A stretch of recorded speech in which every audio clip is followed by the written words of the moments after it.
Chapter 1292.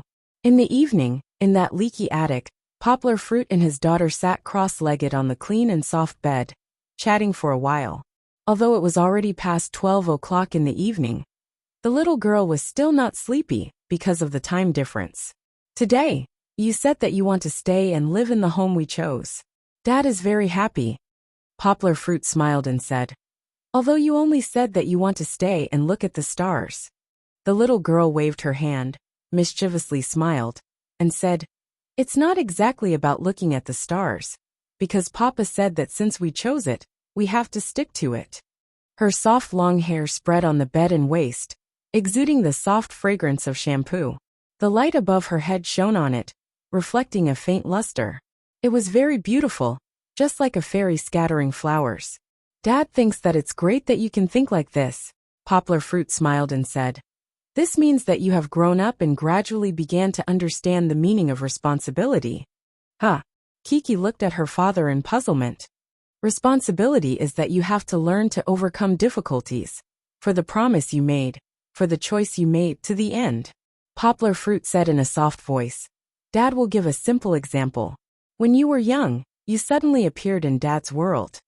This was the first time that Poplar Fruit talked about Kiki's birth. Kiki began to look at her father and listen attentively. At that time, Dad was very poor, didn't have a car, and didn't have a big house like ours.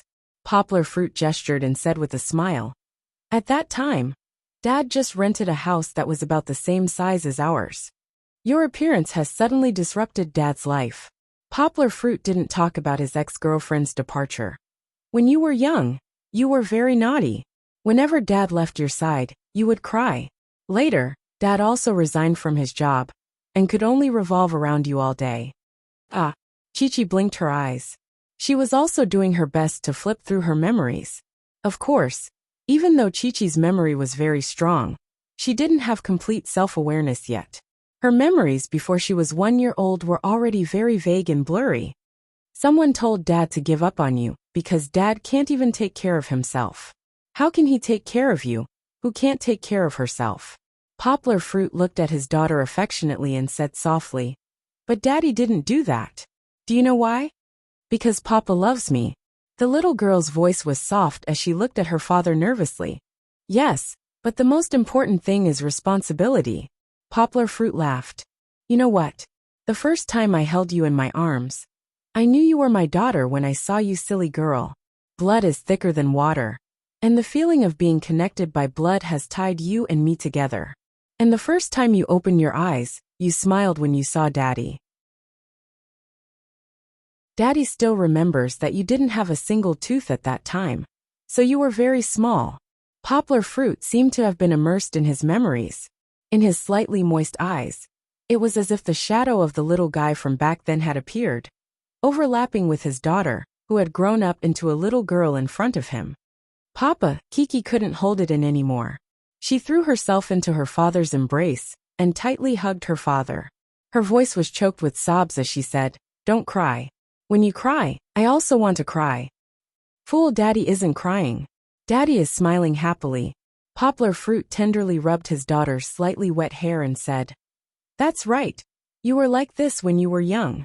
You needed Daddy to hug you to sleep at night. You needed to hear Daddy's heartbeat to be able to sleep soundly. I also want to hug Papa to sleep tonight. Kiki stretched out her white and tender arms, wrapped around her father's neck, and said coquettishly, haha. Poplar Fruit laughed heartily. After sorting out his emotions, Poplar Fruit continued to talk about the topic of responsibility. Because I felt the responsibility of bringing you up. Because I felt the responsibility of a father to protect his daughter. Daddy ignored the objections of many people and kept you here, and then took care of you until now. What about in the future? Kiki asked somewhat apprehensively. In the future? Of course, in the future, it will continue. Daddy will always be your guardian angel, and will love you for a lifetime. Poplar Fruit smiled. Papa, I suddenly feel so happy. Kiki continued to change the topic. She giggled, hugged her father, and buried her head in his embrace. I'm also happy, because I have such an obedient daughter like you. Poplar Fruit also hugged his daughter and laughed. That That's because I have a papa who loves me so much. Kiki raised her head, imitated her father, and then giggled. Do you want to go see the stars? Poplar Fruit asked with a smile. Let's go outside and look. The vines here are blocking the view, so we can't see clearly. Okay. The little girl was reluctant to get down from her father's arms, and softly said, I want Daddy to hug me. Yanghua suddenly smiled craftily and stood up. Her two hands quickly moved behind her back, and spun the little girl 360 degrees up, down, left, and right as if she was performing acrobatics. Then, Chi-Chi suddenly appeared on her father's back amidst a series of screams. It's going to fall. The little girl giggled, tightly hugged her father's neck, and leaned on her father's back. In fact, she was not afraid at all. In her father's palm, the little girl only felt safe. Moreover, she actually had a little dark attribute that liked excitement. It won't fall, Daddy is holding you. Poplar Fruit put his arms behind his back, dragged the little girl's butt, and calmly walked outside. The wind outside was a little stronger, but when they looked up, they saw a bright starry sky. Grape Ditch was more than 10 kilometers away from Turpan City. It was not far, but it was not close either. After all, they had to go through the long and desolate Gobi Desert to reach this oasis. Therefore, this place was not polluted by the city lights, and the starry sky was as beautiful as the overturned Milky Way. So beautiful, Kiki was on her father's back, sticking to her father's thick and warm back. She did not feel cold at all. She looked up at the beautiful starry sky, and there was a little infatuation in her eyes. Poplar Fruit was also full of emotions. The last time he saw the starry sky in the Yellow Plateau, it was not so pure and clean. Too beautiful. It was so beautiful that Poplar Fruit wanted to sing. I'll accompany you to watch the pop rain, falling on earth. Yanghua couldn't help but hum softly.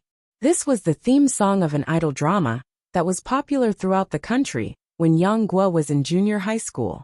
It was the most beautiful memory of her generation. Woo woo.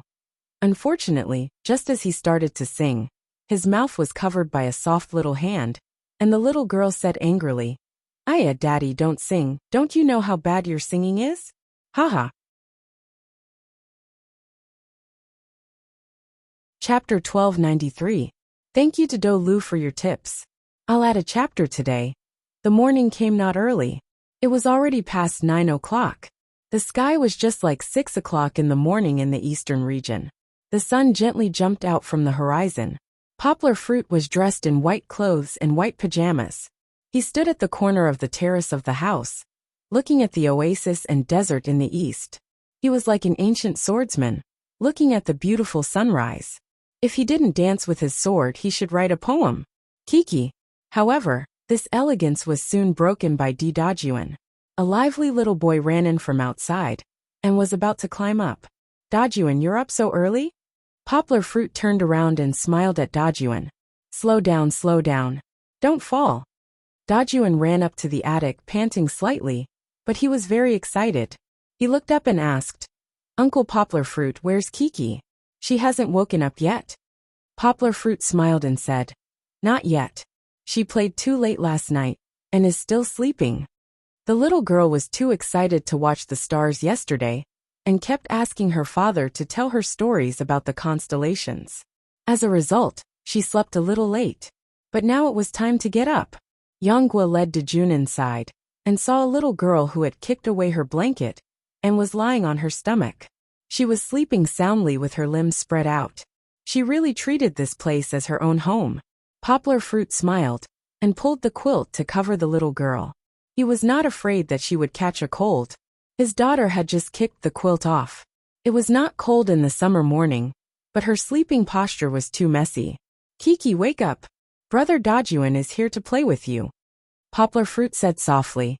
Oh, the little girl was shaken awake by her father. She squinted her eyes and scratched her head. She looked up at Brother Dajuan, who was standing beside her. Kiki, wake up. We're going to play. Dajuan said excitedly. He couldn't wait. Ah! The little girl suddenly remembered how she looked when she had just woken up. She shyly covered herself in the blanket like a coward. Poplar Fruit laughed. As a father, he knew his daughter the best. He smiled and said to Dejun, Dejun, you go find Xian and the others first. I'll help Kiki wash up. Alright then. Dejun nodded his head and ran down the stairs. After Yanghua helped her daughter wash up and change into a light blue floral dress and shoes, Dejun came back when she had her daughter sit on the bed obediently. He was not alone. Nuai was also happily following behind him. As soon as the two boys entered the door, they shouted, "Kiki, hurry up, let's go play." "I saw a lot of sheep yesterday," Dejun suggested. "Let me take you to see the sheep." Alright. Nuai excitedly activated the vibration mode again. Hee, wait for me. Brother Nuai, Brother Dejun, wait for me. The little girl stepped on her beautiful pink running shoes and ran out energetically. Even though she was groggy when she woke up and was still a little grumpy, after washing her face with the cool and comfortable well water, Kiki recovered all her energy. Hearing the little girl's crisp and pleasant voice, he was in a good mood. However, Yanghua was not happy. He happened to be brushing his teeth. When he came out of the bathroom, he only saw his daughter running away with her friends while chatting away. She ran away just like that. Poplar Fruit shook his head. After he finished washing up, he walked out and looked at the photographer. He knew that he wanted to talk about his feelings. What other feelings could he have? Poplar Fruit waved his hand and smiled.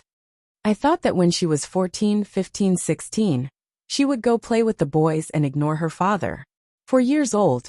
He shook his head and sighed as he wiped his hands. He even turned his head back and raised 4 fingers. He added sourly, at 4 years old she was taken away by the boys. The little girl did not abandon her father like that. Yesterday, she had even affectionately confessed her love for her father. However, when he thought of his daughter's happy back, Poplar Fruit could not help but feel a little jealous. Luckily, not long after, Poplar Fruit and the equally disappointed Lin Yongjian set off together to pick up Zhou Shimin and Lu Yi. Kiki and her friends ran back happily and played around by their father's feet. With such a joyous atmosphere in the morning, the cold Kong Kong was infected and joined the group of friends. He was pulled along by Kiki and became the little princess's strong shield. Kiki hid behind Brother Kong Kong and made faces at Nuai and the rest. However, there was always a bad person who added trouble and pain to everyone's happy breakfast. At the gathering point for breakfast, as expected, the village chief did not let the fathers have a peaceful breakfast. This time, breakfast still needed to be fought for through games. Let's beat up the village chief together? Lu Yi shook his head and said. Jejia was an ancient tug-of-war competition. However, unlike tug-of-war, Jejia was a one-on-one competition. Furthermore, one could not use one's hands to pull the rope. Put this end of the rope around your neck. The fathers followed the village chief's instructions and tried the Jejia position. Immediately, their faces turned green. What was going on? The rope went past their chest and under their pants. Then they would lie down and pull the rope on all fours like a horse. The position was not a problem, but if they were to pull the rope like that, wouldn't their balls burst? Village chief, you bastard! Before it began, the fathers' faces turned gloomy. They felt their balls tighten and gave the village chief an unfriendly look. They wished that they could switch places with him and let him do it. There was no other way. Variety shows had a life and would never stop tormenting. That was not all. The 5 Uyghur men, who were going to compete with the Fathers team, actually used a large blanket to wrap their bodies below their heads and walked up in a ball. This meant that even if the fathers were to choose their opponents separately, they would not be able to discern their opponents' physiques and combat strength. Tianji's horse racing idea was immediately crushed. The Fathers team discussed and decided that Lu Yi would be the first to go up. Poplar Fruit would be second, Hu Jun would be third, Lin Yongjian would be fourth, and Zhou Shimin would be last. There was nothing much to say. Let's begin. Unexpectedly, Lu Yi gave his all in the first battle. Although he was a little unsteady at the beginning, he suddenly exerted his strength and quickly defeated his opponent. No. He started pulling me over. In the end, he showed mercy and let me pull him back. Lu Yi held the Uyghur uncle's hand and smiled. However, regardless of whether he betrayed them or not, Lu Yi had won the first round. This was a good sign. Poplar Fruit rubbed his fists and prepared for the next round. Poplar Fruit's strength was unquestionable. Although the people watching were a little nervous, Poplar Fruit believed that he would definitely win.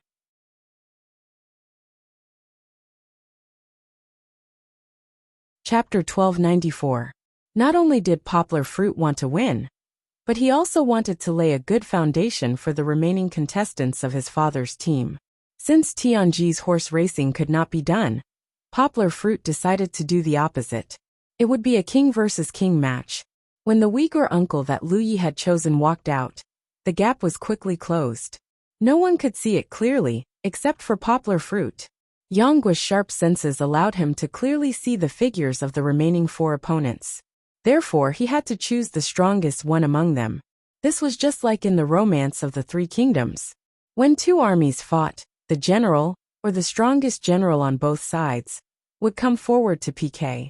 If Poplar Fruit could defeat the strongest contestant of the opposing team, then it would not only boost the morale of his team, but it would also reduce the pressure on the remaining fathers of his father's team. Therefore, after Poplar Fruit chose his opponent, the Uyghur team looked at each other in surprise. Then a burly man with a stocky back and a bear's waist walked out. He was definitely not as tall as Poplar Fruit, but it was obvious that Poplar Fruit was not his match in terms of weight. His arms were as thick as Poplar Fruit's thighs. Of course, this was an exaggeration. There was no need for pleasantries. If you want to fight, then let's fight. Poplar Fruit put on the rope and lay down. However, he immediately felt a gentle tugging sensation. It was not caused by his opponent. Poplar Fruit turned around and saw that it was his daughter. Kiki ran over and helped her father hold the rope. She looked like she wanted to help in the tug-of-war. Seeing this, Poplar Fruit paused the match. He smiled and turned around to rub his daughter's head. He looked at the little girl who was worried about her father and said, "It's okay. Daddy can win. There's no need for Kiki to do it." Only then did he coax the little girl back into the audience. He prepared again. Poplar Fruit was not like Lu Yi. His upper body was very low, while his lower body was supported by a pair of long legs. This way, the rope would not strangle his crotch. He didn't want to be in so much pain. Even Poplar Fruit's expression changed when he heard the pain in his crotch. "Listen to my whistle. 3, 2, 1 beep." The village chief's whistle opened the curtains of the second match. "Good luck, Papa. Go Poplar Fruit. Uncle Poplar Fruit, you can do it." The shouts of both the children and the adults had reached the climax. Meanwhile, the battle between Poplar Fruit and his opponent was still in a tug-of-war. The two of them were actually evenly matched. Of course, Poplar Fruit held back his strength and probed his opponent's depth first. What made him feel regretful was that his opponent's strength was not as strong as he had imagined. He had only used 20% of his strength, but his opponent was already unable to move him. It was no wonder. Poplar Fruit's strength was so great that it had reached an inhuman level. Even Big Bear and the other 2 true strongmen could contend against him. No matter how strong his opponent was, he was still in the category of a normal human. With this comparison, the difference was huge. He did not think much of it, but his opponent was horrified. His face was as red as blood, and he was unable to move Poplar Fruit at all. Furthermore, he could clearly feel that Poplar Fruit was still doing it with ease. After probing for 2 seconds, Poplar Fruit decided to use his strength. He only used a little strength, and the burly man behind him was pulled back by the rope around his neck. Of course, Poplar Fruit did not use too much strength. Friendship came first, competition came second. If he hurt his opponent, he would not be happy. "Yeah, my papa won." Kiki shouted happily, but her voice was already drowned out by everyone's cheers. Poplar Fruit's victory was indeed beyond everyone's expectations. It must be known that Poplar Fruit's opponent was very strong. This surprise of turning defeat into victory greatly boosted the father's team's morale. The third person was Hujun. He was the strongest among the 5 fathers. At first glance, one could tell that he was very powerful and had a lot of fighting power. However, Hujun's opponent was also very strong, although he looked a little older. Sometimes, being strong did not mean that one could win the competition. Take Hujun for example. He was actually in a half-standing position with his hands not touching the ground. The rope was strangling his crotch. Hiss! It was painful just looking at it. Jun could not exert any strength at first, and was about to fall back. Suddenly, a shadow flashed beside him. Kong Kong rushed up and grabbed the rope. Whether it was useful or not, the little boy's concern for his father was very touching. Go and help brother Kong Kong. Poplar Fruit did not want to help, so he secretly pushed his daughter.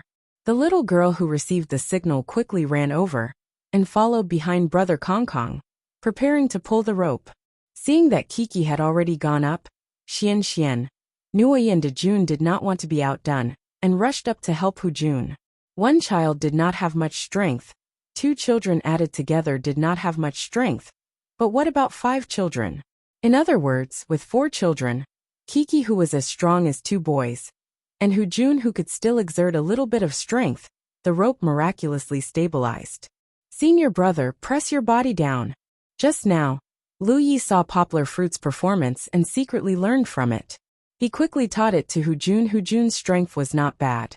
After he recovered, he actually succeeded in turning defeat into victory. This could be considered to have created a small miracle. Father's team won 3 consecutive victories. For a moment, cheers and laughter filled the air. The morale was at its peak. It even gave people the feeling that they were going to win 5 consecutive victories. Even Lin Yongjian, who was about to go on stage, was smiling brightly. It was as if he was going to win the competition before he even went on stage. Indeed, the audience was also looking forward to Father's team creating a miracle. Although Lin Yongjian was the weakest out of the 5 fathers, one should not forget that he was the only one out of the 4 fathers who had won the mud-carrying competition in Min Province, who said that a black hole in the game would never have a chance to turn things around. Moreover, Lin Yongjian's opponent did not seem to be very strong. It was not as strong as the previous few. Could it be that there was a chance? There was really no chance. In the face of strength, there was no such thing as luck. Lin Yongjian was after all old. Moreover, Teacher Lin was the type who did not like to exercise. He was pulled back in an instant. Even if the 5 children went on stage to help again, there was no way they could win the competition. Lin Yongjian lost. It was not unexpected. However, he was also very magnanimous. He laughed loudly and hugged his opponent. The last to go on stage was the equally strong Zhou Shimin. Although he did not have the help of the children, the village chief had stopped the children from cheating. He relied on the explosive strength in his body. After stabilizing his body, he suddenly exerted force and directly dragged his opponent to the finish line. There was no 5 consecutive victories, but Father's team achieved a rare victory of 4-1. This could be said to be a miracle, so much so that when they were eating breakfast, everyone was still happily discussing this matter. Papa, where are we going next? After witnessing the great battle of their fathers, the children were also excited and enthusiastically welcomed the next challenge.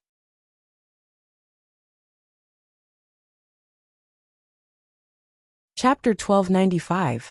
Following that, it was time for the Truth or Truth Challenge segment. The production team found an excuse to separate the children from the fathers. The fathers went to the comfortable monitoring room and sat, or lay down on the big Kong bed. They watched as the children were brought into the mission room one by one to be interrogated by Uncle Afundi, who was disguised as them. This is the first time I've seen a broad and fat Afundi. Poplar Fruit smiled and gestured to the other fathers. In the cartoons we watched in the past, Afundi was very thin, right? I feel that the village chief is more suitable to act as Master Bai. The first child was brought into the room. The father saw from the big screen that the person who opened the door was Xian. The father who was not his child was still happily talking and laughing. But Zhou Shimin, who was his son, was clearly a little nervous. It was different from before. This time, the village chief used black technology. He introduced it to Xian. This is a very angry hat invented by the village chief. When it's the truth, it won't light up. When it's a lie, it will light up. This toy was obviously fake. Whether it would light up or not depended on whether the village chief pressed a hidden button in his hand.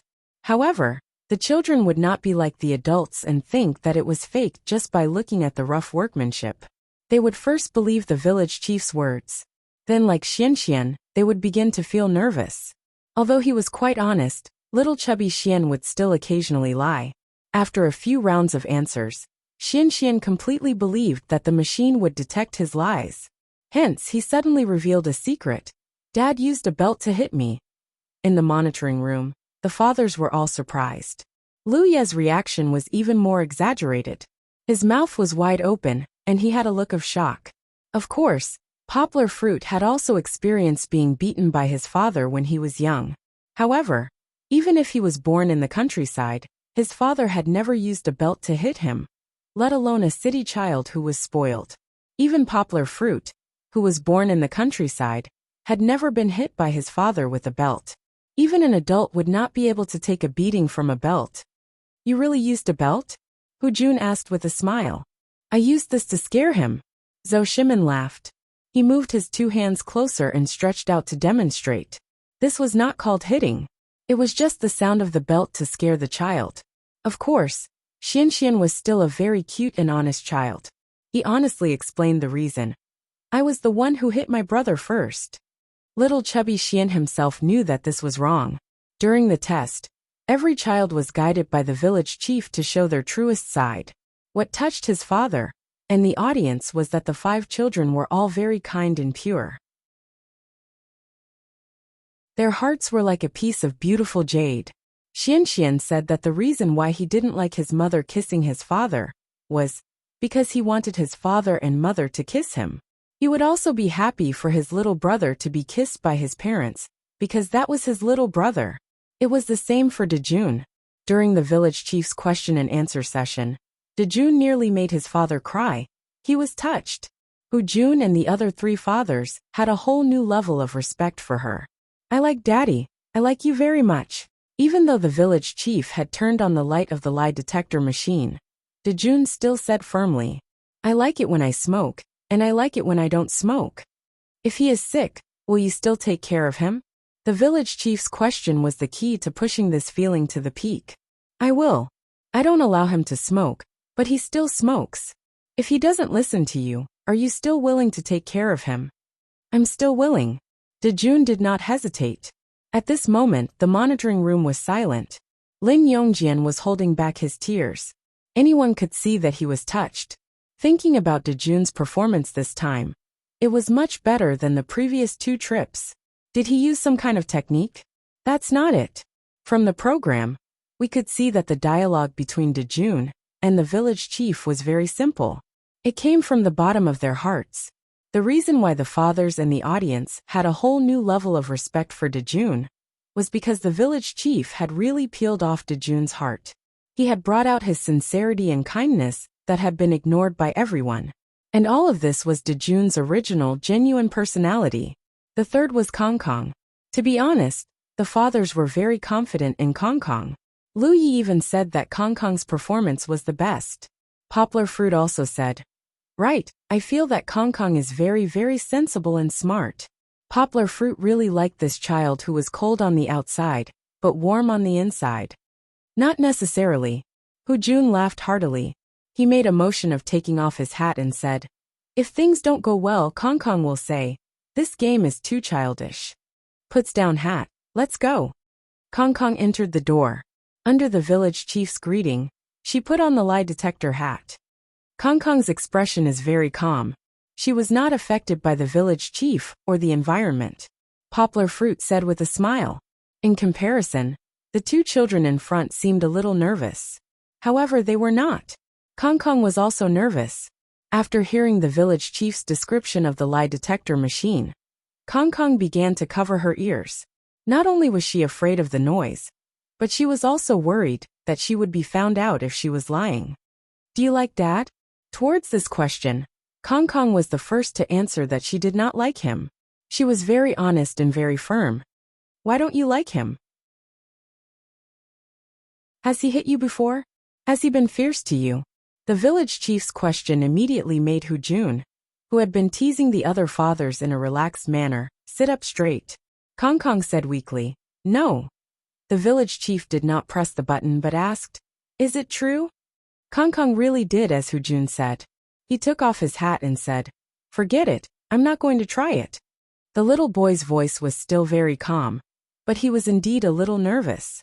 However, at this time, the monitoring room was already filled with laughter. The fathers were clapping and laughing. Some of them were laughing because of Hujunshin's guess, and some were praising Kong's wit. Kong used such a way to express the fact that his father had indeed adopted a strict way of educating his son. In fact, Kong was still alright.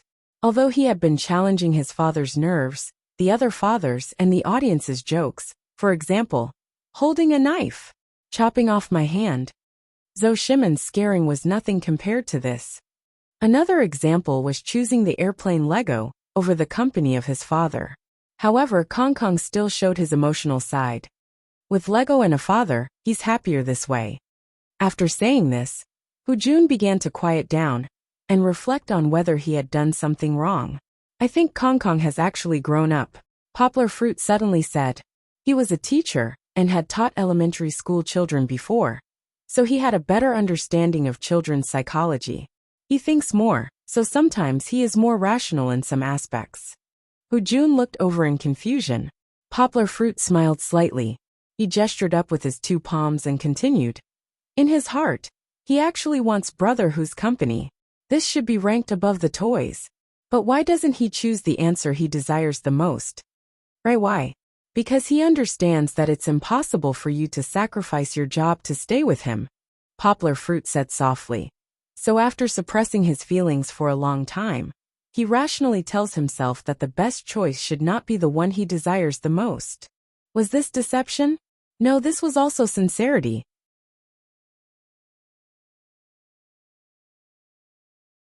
Chapter 1296. After Kong went out, Poplar Fruit suddenly became nervous. It was completely different from the calm expression he had when he was analyzing the children's psychological problems with Hujun. Because the fourth one would be Kiki's turn. You're nervous too? Zhou Shimon patted Poplar Fruit's shoulder and smiled. Now that the children who were questioned by the village chief were brought to lunch, there was nothing for them to worry about. Thus, Zhou Shimon was now very relaxed. Poplar Fruit smiled and nodded his head, generously admitting, "Of course, in our country, the exams are all for the children and parents, right? It's normal to be nervous." He wasn't nervous about his own exams, but now that his daughter was going to be tested, he became nervous. Will Kiki be too scared to go in? Lin Yongjian asked. This house is dark, and there's a strange person inside. It shouldn't be. Don't look at Kiki as a girl. She's actually quite brave. Poplar Fruit smiled. Moreover, with the village chief inside, she won't feel scared. There was one thing that Poplar Fruit didn't say. He felt that with his daughter's intelligence, she might be able to see through the authenticity of the village chief's machine. For a little girl who could recite the first 2 seasons of the show, pointing out the flaws of the show was a very easy task. But sometimes, it's not good to be too smart. Poplar Fruit was a little worried, because if she was too smart, she might stand out from the crowd and make the audience feel disgusted. Creak. On the screen, a white and tender hand pushed open the door, and a little girl with a cute ponytail walked in. Ni hao, beautiful little girl. Welcome to Afundi's house. The village chief began to act mysterious again, using a strange tone to say. Kiki didn't immediately walk up, because the person in front of her was still very unfamiliar. She stood at the door and looked at the village chief in confusion. No matter how she looked at him, she felt that he was very familiar. Come. Please take a seat. The village chief stroked his non-existent mustache, chuckled, and invited Kiki to take a seat. Kiki's eyes suddenly lit up. She giggled and pointed at the village chief. I know you're not Afundi, you're the village chief. Alright, you found out. The village chief also smiled mischievously, and did not continue to speak with that strange accent. He guided the little girl who had lowered her guard, and walked over to sit on the seat opposite him. Look, this is my latest invention. The village chief played with the big hat, and repeated the words he used to fool the other children. So powerful? Chief, are you a scientist? Kiki looked at the village chief with admiration. I know. The village chief is the same as Slow Yang Yang. They are both super amazing inventors. However, village chief, you don't have a white beard. Your beard is black. What a mess. The village chief was interrupted. He stared blankly and helplessly changed the topic again, putting the machine on Kiki. At first, Kiki withdrew her hand in fear. She looked pitifully at the village chief and said, "Village chief, I'm scared." She was afraid that it would hurt. It won't hurt. There's cotton padding inside. Look, it doesn't hurt even when you pinch it like this. The village chief demonstrated, and even showed his fingers to Kiki. Only then did the little girl obediently put on the equipment. It really doesn't hurt. Kiki nodded and giggled. Seeing his daughter's performance, Poplar Fruit relaxed a little. At least she didn't mess up this game of truth. From this, it could be seen that although the little girl was very smart, but in front of adults she was familiar with, she would easily believe the words of adults. She didn't have independent thinking, and lacked the initiative to distinguish truth from lies. This wasn't a good thing, but for a 4-year-old child, and a girl at that, one couldn't expect too much, right? Alright, let's start our questions, shall we? The village chief said with a smile. First question, do you think the village chief is handsome? Haha. In the monitoring room, the fathers all clapped their hands and laughed. They were all talking about Lu Ye's suggestion to ask this question. As expected, the little girl who liked to support nodded and said, "Handsome." Then, the hat on her head lit up and made a sound. The little girl understood what this meant. She smiled embarrassedly, and was so shy that she didn't dare to look at the village chief. Alright, I'll ask again. Do you think the village chief is handsome? The village chief smiled. Not handsome. Kiki stuck out her tongue, and smiled embarrassedly. The little girl was very kind. She hurriedly added, But village chief, don't be sad. Although you're not handsome, you're a good person." This was 100 times the critical hit. In the monitoring room, the fathers were rolling around on the Kong bed with laughter. The audience helped to say what was in their hearts. The village chief was actually given the good person card by the 4-year-old my daughter. Although you're not handsome, you're a good person. The little girl would occasionally say golden sentences. It was believed that after this episode was broadcast, this would become a popular phrase on the internet. Kiki did not understand why the village chief was clutching his chest in pain after she comforted him. She was worried that the village chief would be sad, so she gave a final explanation. Luckily, the village chief was just pretending. In a blink of an eye, the village chief recovered his smile and said, "Thank you, baby." Hearing you say that, the village chief is very happy. He prepared to ask the next question. "Village chief, can I ask you for a favor?" Kiki suddenly said. The village chief was surprised and asked, "What is it?" Chi-Chi giggled a little embarrassedly and said, That's right. Can the village chief also call me Chi-Chi from now on? Darling isn't my nickname anymore. Papa calls me Kiki." The village chief keenly grasped this question. He felt that there should be something interesting to reveal. He smiled and asked, "Whose nickname is baby?" "It's Mama Ma." Kiki replied indifferently. Mama Ma has the word bay in her name. After saying that, she smiled sweetly. She did not know that she had told the village chief some of her family's little secrets. "Oh, then does Daddy call Mommy baby at home?" The village chief inherited the paparazzi's fine tradition and asked to get to the bottom of it. In the monitoring room, Poplar Fruit had already covered his forehead. Hearing the laughter of the other fathers next to him, he lamented in his heart. "Silly girl, you sold your father out." "No." Kiki revealed the truth. She smiled and said, "Papa calls Mama Ma baby." Yo. In the monitoring room, the 4 unscrupulous fathers made a strange sound at the same time. They pushed Poplar Fruit, who was covering his face, and laughed. The meaning of ridicule was self-evident. After this video was broadcasted, it also aroused the discussion of netizens. There was a point of view that they were most interested in. Poplar Fruit has 2 daughters. One is called Yang Luachi, and the other is called Fang Beibei.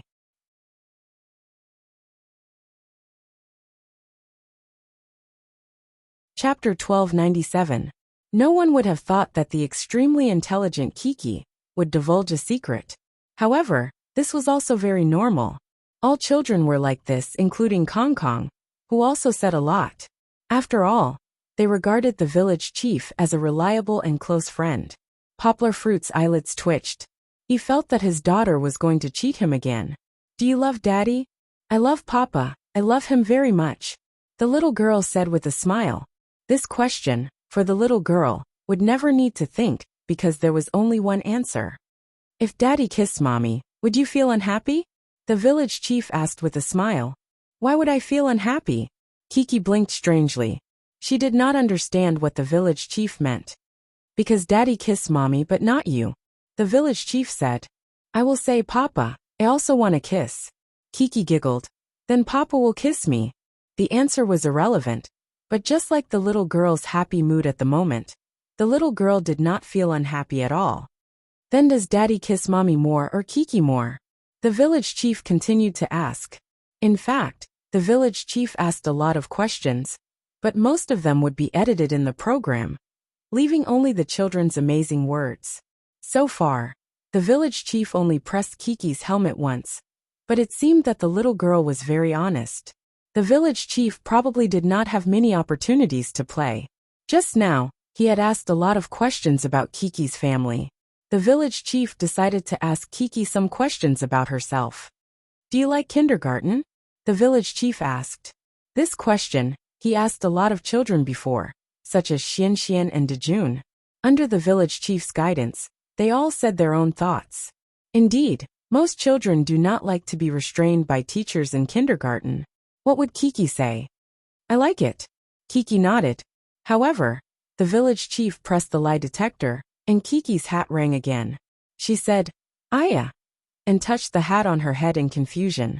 The fathers laughed, but Poplar Fruit didn't. He frowned and said, That's not right. This Kiki isn't lying. She really likes kindergarten. Similarly, Kiki also looked at the village chief in confusion. She was very innocent and confused. Kiki likes to go to kindergarten? The village chief asked again. Yes, I like kindergarten. I like to play with my friends. Kiki nodded.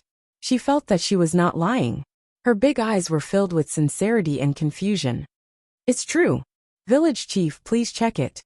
The village head thought of a way to cover up his lie. He pretended to fiddle with the machine and said, Oh, the village head wants to apologize to Kiki. Because the village head's invention malfunctioned, it made a wrong judgment just now. Kiki, can you forgive me? It's okay. Village chief, don't be sad. Slow Yang Yang also often develops disobedient machines. Chi-Chi nodded. The kind-hearted little girl stretched out her little hand to comfort the village chief. She pressed on the village chief's arm and said, Daddy said that failure is the mother of success, so village chief, you will definitely succeed. What the hell was this? He was actually being lectured by a 4-year-old child. The village chief was touched and didn't know whether to laugh or cry. He patted the little girl's hand and said, Thank you, Kiki. The village head will continue to work hard. In the monitoring room, the fathers were all laughing. Lu Yi clapped his hands and laughed until he couldn't breathe. He said, Ayo, I'm dying of laughter. Poplar Fruit, Kiki is too talented. Failure is mama of success. Alright, village chief, I have another question. The village chief said, No one is perfect.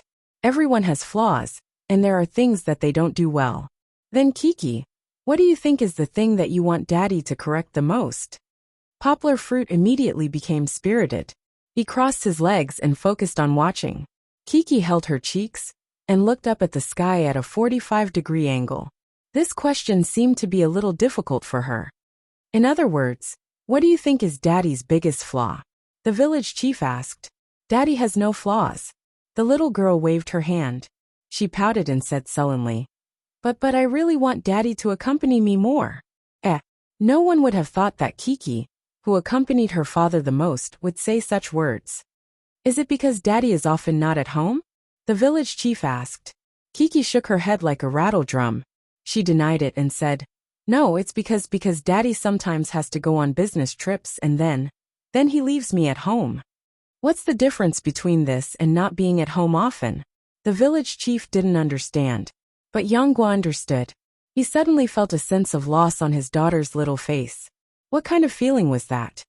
Daddy left you at home and went on a business trip, so Kiki is very disappointed, right? The village chief tried to understand Kiki's thoughts. That's right. In the past, Papa would take Chichi out to play. The little girl nodded. She didn't know if it was because of the accumulation of emotions, but the little girl actually said with red eyes, I don't want to leave Daddy. But Daddy's business trip is also for work. If he takes you out, won't he also have no time to accompany you? The village chief tried to ease Kiki's mind. He analyzed to Kiki. If he takes Kiki out, Daddy will have to take care of you. This will bring a lot of inconvenience to his work. I know Mama told me. Kiki pursed her lips and said. So I need to learn to be independent and not bring trouble to Daddy. If it was said that Kiki suddenly came up with such an idea, all the fathers didn't expect it. But at this moment, Kiki showed understanding, which was beyond everyone's imagination. Poplar fruit, to be honest, although I'm older than you by more than 10 years, I envy you for having such a sensible daughter. Lin Yongjian suddenly said. At this moment, Poplar Fruit was completely silent. Later, Poplar Fruit seriously said in an interview with the program group, This is my lack of consideration. As parents, sometimes we do take things for granted. I think that she has grown up and doesn't need to stick to Daddy anymore. I think that she can understand Daddy's difficulties in leaving her at home. I think that with Mommy accompanying her and calling her every night, she can feel relieved. Actually, that's not the case. Children have their own point of view. She likes me to take her wherever I go, because it's always been like this before. Adults can rationally leave space for each other, but children will magnify this grievance. Kiki has already restrained herself very well, but I didn't notice it. Where are you going, Daddy? Kiki told me before that the reason why she wants to participate in this program is because she can travel with Daddy, complete tasks together, and grow together. Really, I'm very grateful to this program, which made me realize my shortcomings as a father.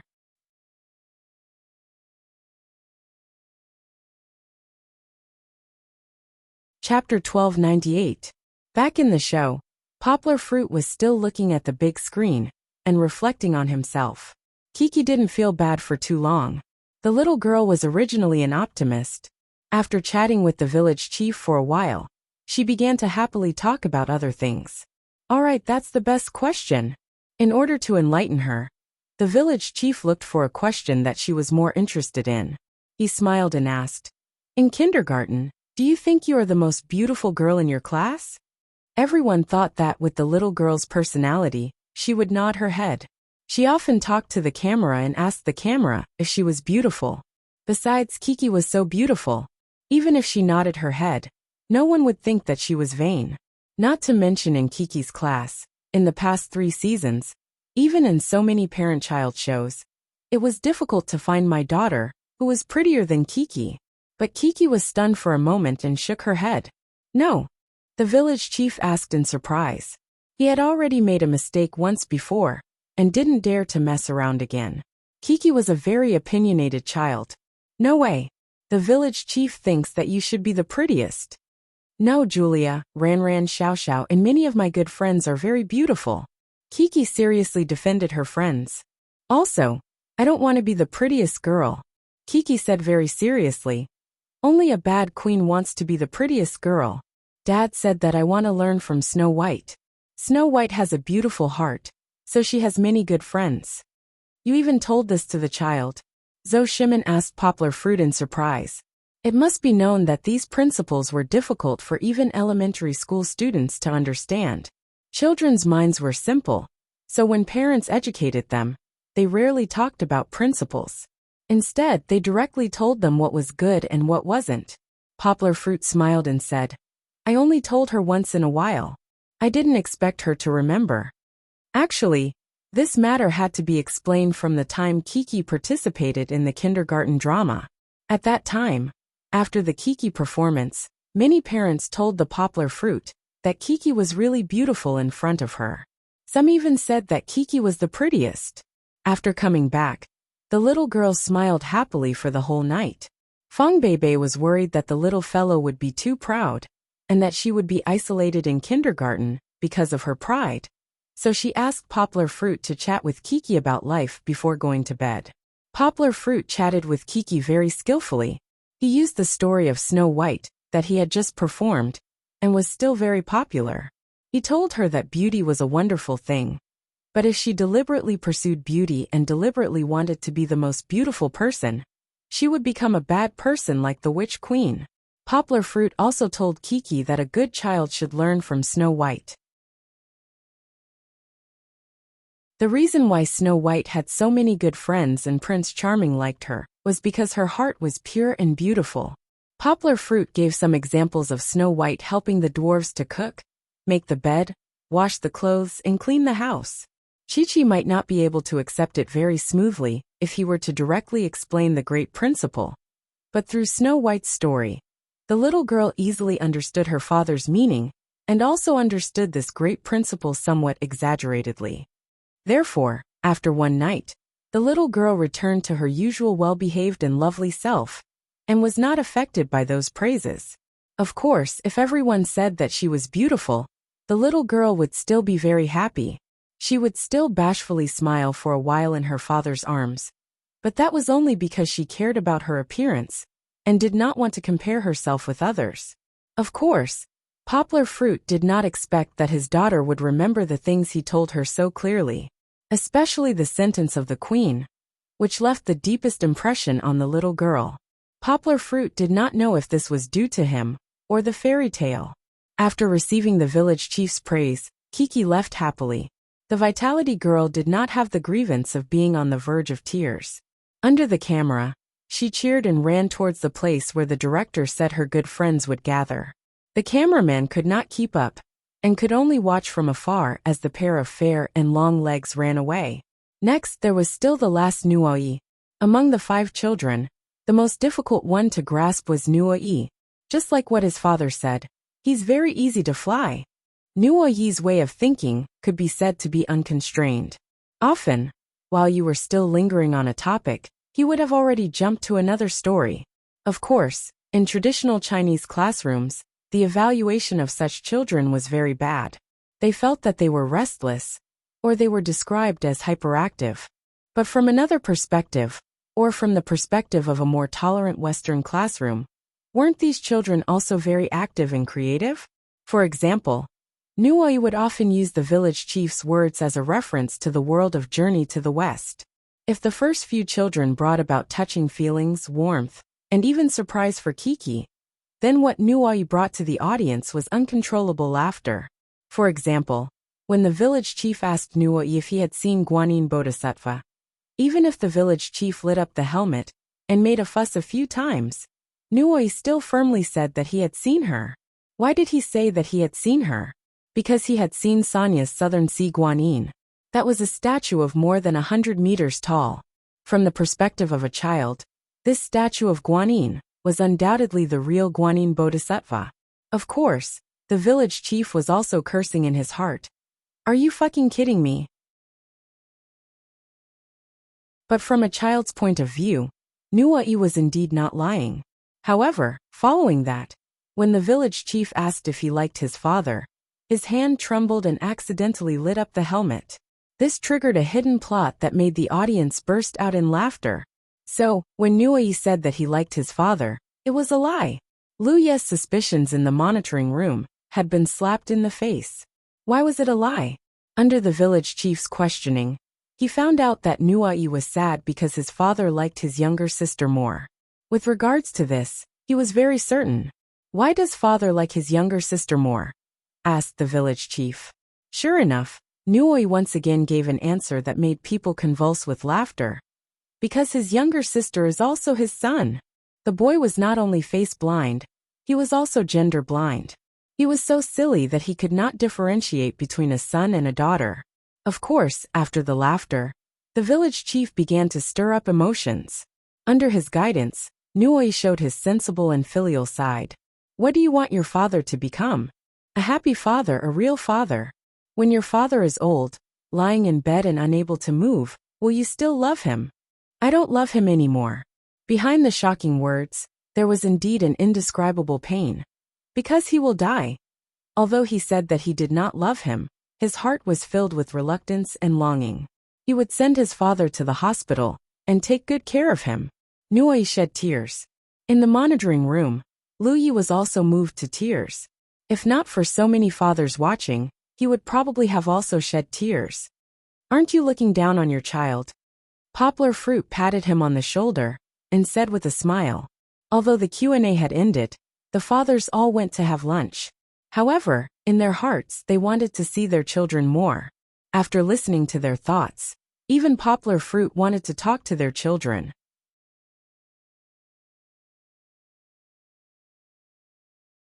Chapter 1299. In the morning, there was only a small program in the Grape Gully. But in the afternoon, they spent their time in the car. After resting for a few hours, the environment suddenly changed, and they came to the Willis-Daly Ranch in Urus-Daly. Although it was called a ranch, it was no different from a prairie. Although there wasn't the magnificent scenery of cattle and sheep in the wind, the endless grasslands and rolling green hills still amazed these city children. "Papa, is this the Helumber Prairie?" the little girl asked excitedly. She had transmigrated to the second season, which was also a beautiful prairie. "No, that one is in Inner Mongolia, and we are now in Xinjiang." Poplar Fruit laughed. This conversation was not recorded by the program crew, because the sponsors were different. The fathers took their children and stood in a row. Then they arrived in advance. The village chief, who was dressed as a local, rode a tall horse and led the Kazakh villagers in front of the children. The welcome of the Kazakh people was different from what they had seen in the past. They sang and danced, and there was no custom of forcing people to drink. However, everyone was wearing their best national costumes to welcome them. What made the children very happy was that a Kazakh aunt threw candy in front of them. "Papa, I want to eat, I want to eat." Kiki, this greedy little cat, picked up a candy and couldn't help but pull her father's hand, asking him to help her tear open the candy wrapper and eat it happily. As usual, the village chief sat on the tall horse and said a few words of welcome in a strange tone. Then, without any transition, the village chief announced the first task of the day in the prairie. Snatch a house. How to snatch a house? The village chief pointed at the prairie about 1 kilometer away. There were so many white tents, which were scattered there like an astrolabe. However, there were only 5 houses arranged by the program crew. According to the village chief, the houses were divided into 5 levels. The good ones were very good, and the bad ones were probably not better than the 3 houses Poplar Fruit stayed in yesterday. If they wanted to snatch a good house, they had to work hard together with the children. Whoever ran there first would be able to snatch the house they wanted. When the village chief was talking, Poplar Fruit was already rubbing his hands, laughing, and doing warm-up exercises with his legs spread. Poplar Fruit is already starting to run. The village chief pointed at Poplar Fruit and laughed at the fathers. Immediately, the other fathers followed suit and started twisting their arms. "My axe is thirsty." Poplar Fruit laughed. "Village chief, bring it on." She wasn't sure if she could rely on luck, but if she relied on her physical fitness to get a good house, Yangguo was still very confident. Following the village chief's order, the fathers took their children and dashed out like arrows leaving the bow. Of course, this was also an exaggeration. With a child, it was impossible to speed up. "Zo, poplar, poplar, poplar, poplar, poplar, poplar. I can't run anymore. Daddy, carry me." Xianxian whined as she ran. Short legs, slightly plump and curly hair. They were trying their best to jump on this grassland that was higher than his knees. It looked quite distressing. However, little chubby Xian wasn't such a useless child. Listening to his cries, he was full of energy and didn't even pant. One could tell that he was just lazy and wanted his father to carry him. His father hugged his younger brother and not him. Although little chubby Xian wasn't particularly jealous, he still felt that it was unfair. But how could Zhou Shimin carry him? Even though Xianxian and Hao Hao were only 3 years old and 2 years old respectively, the two of them were still very heavy. Xianxian was even heavier than Kiki and Nui, who were much taller than him. Jogging while carrying Hao Hao was already very strenuous for Zhou Shimin. The main reason was that he was tired. After all, he practiced boxing, which required explosive power, and not long-distance running, which required endurance. Let's not talk about Zhou Shimon's side. Poplar Fruit and Kiki were running very fast. In the beginning, Poplar Fruit was still carrying his daughter and running. They didn't leave any traces on the grass, as if they were running on flat ground. It was as if they were riding on a small electric scooter. But this position made Kiki very uncomfortable. Poplar Fruit could only put the little girl down. It had to be said that Kiki's athletic ability was still very good. The frequency of her steps was very fast. In addition to her slender legs, her strides were also very fast. Kiki and her father were far ahead, and ran in front of all the children. "I like it here. Daddy, I like it here." The little girl giggled as she ran. She was afraid that her father couldn't hear her clearly, so she said it a second time. Poplar Fruit knew that his daughter didn't have the heart to compete for the house. The reason why she was running so happily was because the feeling of running in this endless grassland was too comfortable. Just like a horse, the wider the place, the more they liked it. And Kiki, who likes speed and nature, was also the same. Running in this grassland, feeling the soft grass, enjoying the comfortable breeze, and looking at the rolling and vast green. No wonder she laughs so happily all the way. In the blue sky, white clouds float. Under the white clouds, horses run. Poplar Fruit was actually the same. He also liked the grassland. As he ran, he also became excited. As if he was reciting a poem, he recited the grassland ballad. "Daddy, what are you talking about?" The little girl still couldn't understand. She ran while giggling and asked, "Daddy is singing." Poplar Fruit smiled and said, "Nonsense. You don't sing well, hee." The little girl mischievously ran away. In the laughter, Poplar Fruit and his daughter unknowingly completed a long-distance run. Kiki actually persisted. Room number 1. If it wasn't for the flag fluttering in the wind with the word number 1, Poplar Fruit wouldn't know that this was room number 1. It was just a pile of grass. How could it be called a room? Speaking of which, yesterday's room was not the worst. This one was right? Of course, Poplar Fruit saw the tent parts next to it, and knew what was going on. Poplar Fruit took his daughter's hand, and walked straight through the first pile of grass. Only the little girl curiously looked at it. However, when they arrived at room number 2, Kiki threw that curiosity to the back of her mind. "Wow, Daddy, this house is so beautiful," the little girl exclaimed in surprise. At this time, Kiki's vocabulary was still somewhat lacking.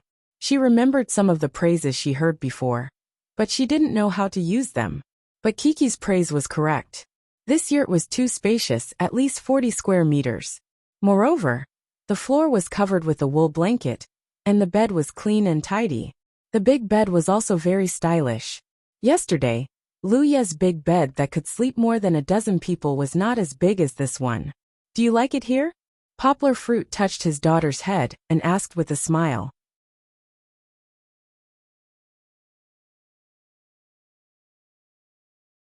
Chapter 1300. Really? Can we live here? Kiki looked at her father happily and asked. When she was looking at the room, Kiki also found a lot of strange things hanging on the wall, which attracted Kiki's attention. "Since we all think that this place is good, then we will live here." Poplar Fruit laughed. "But at the same time, we will lose the opportunity to choose other rooms. Don't regret it." "I won't regret it. I like the second room very much." Kiki happily jumped around the room and said. To be honest, Poplar Fruit felt that the next 3 rooms were not necessarily better than the second yurt he chose. After all, it was so luxurious and seemed to be the best match. But Poplar Fruit was still very happy with his daughter's attitude. He wanted to strike while the iron was hot, and tell his daughter the story of a monkey losing a watermelon to pick up sesame. "Poplar Fruit, have you guys already chosen?" Lu Yi and Nuoyi were second. They had also arrived. When they walked in to take a look, they realized that Chi-Chi was already living here. "Brother Nuoyi, can you come to my house to play?" Kiki and Nuoyi's good friends laughed and played together. Good. Nuoyi danced with joy, beaming with joy. "Don't say okay. Lu Yi quickly dragged his son whose heart was already held by Kiki and said, "We still have to find our own room. Later we will find Kiki to play." After that, Lu Yi dragged Nua Yi and left in a hurry. The rest of the fathers were about the same. First it was Da Juan and Lin Yongjian. Then it was Kong Kong and Hu Jun. When they passed by Yanggua's door, they all stopped to take a look. Then, they continued to walk to the back to look for their own house. Poplar Fruit happily greeted them. It felt like a noble master was about to invite guests to his family's dinner party. Suddenly Poplar Fruit remembered something. 5 pairs of father and son. He chose the second one. The third pair would be chosen from the third to the 5th. That left only Zhou Shimin and his son, who had to take care of their youngest son. How? Then they had no choice. All that was left was the most arduous pile of grass, number 1. If it was the previous 2 trips, Poplar Fruit would not think about Zhou Shimin's family. But this time, he brought along a little burden. Xian was already the youngest. Now there was an even younger one. No matter how he looked at it, Zhou Shimin had enough. Yanggua frowned. She walked to the door of the yurt and looked in the original direction. It wasn't easy to take care of Hao. Zhou Shimin hadn't come over yet. On the other hand, the village chief was riding a tall horse and carrying little chubby Xian happily. Poplar Fruit waved his hand and called his daughter over. He squatted down and let his daughter sit on his lap and said, "Kiki, did you see Xian's father?" "I saw him." Kiki was confused by her father's question. She nodded in confusion and did not understand what her father wanted to say. Xian's father has to take care of 2 children today, Xian and Hao. Xian is only 3 years old, and Hao is even younger. He is only 2 years old. Poplar Fruit said to his daughter, "This is very difficult. You know, Hao is not as obedient as you were when you were 2 years old. Then Uncle Zhou Shimin is very pitiful." The little girl nodded kindly and said, Then Daddy, can we help him?" "I also want to help him. But there is one thing that I want Kiki to understand." Poplar Fruit rubbed his daughter's head lovingly and said with a smile, "Xian's father walks so slowly. They can't find a good house and can only sleep here." Yanggua pointed at the haystack.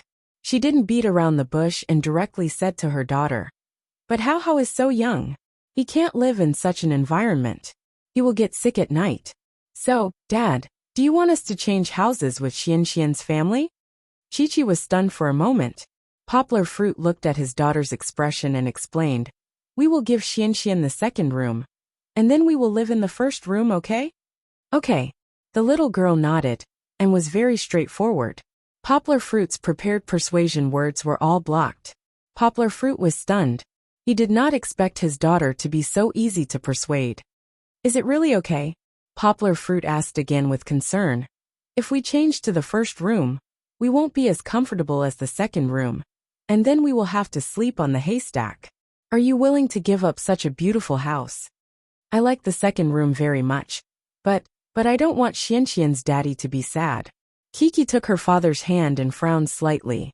She said with a compassionate look, "Hao's brother is here for the first time. And he also wants to live in a good house with his daddy. If he lives in the first room, he will cry." It turned out that the little girl had considered Hao's brother's feelings. Poplar Fruit was moved and kissed his daughter on the forehead. He said with a smile, "Then we will give them the second room." Poplar Fruit stood up and went back to the second room to take out his bag.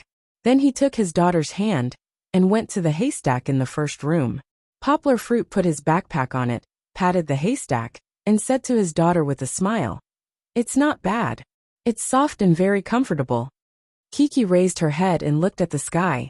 She raised her arms happily as if she wanted to hug the blue sky and asked, "Papa, can we see the stars at night?" "Of course, what's wrong? Haven't you seen enough?" Poplar Fruit looked at his daughter and asked with a smile. Seeing the little girl nod her head, Yanggua laughed heartily and picked up her daughter. She pointed at the comfortable pile of grass and said, Chi, look, we can lie here tonight. When we open our eyes, they will be filled with stars. There's nothing to hide, it's all there." Kiki had been fascinated by the beautiful scene described by her father. Looking at her sparkling eyes, she liked it very much. On the other side, the village chief finally arrived with Xian on a tall horse. Xian was carried down by Yanggua. Chi-Chi was very curious and envious.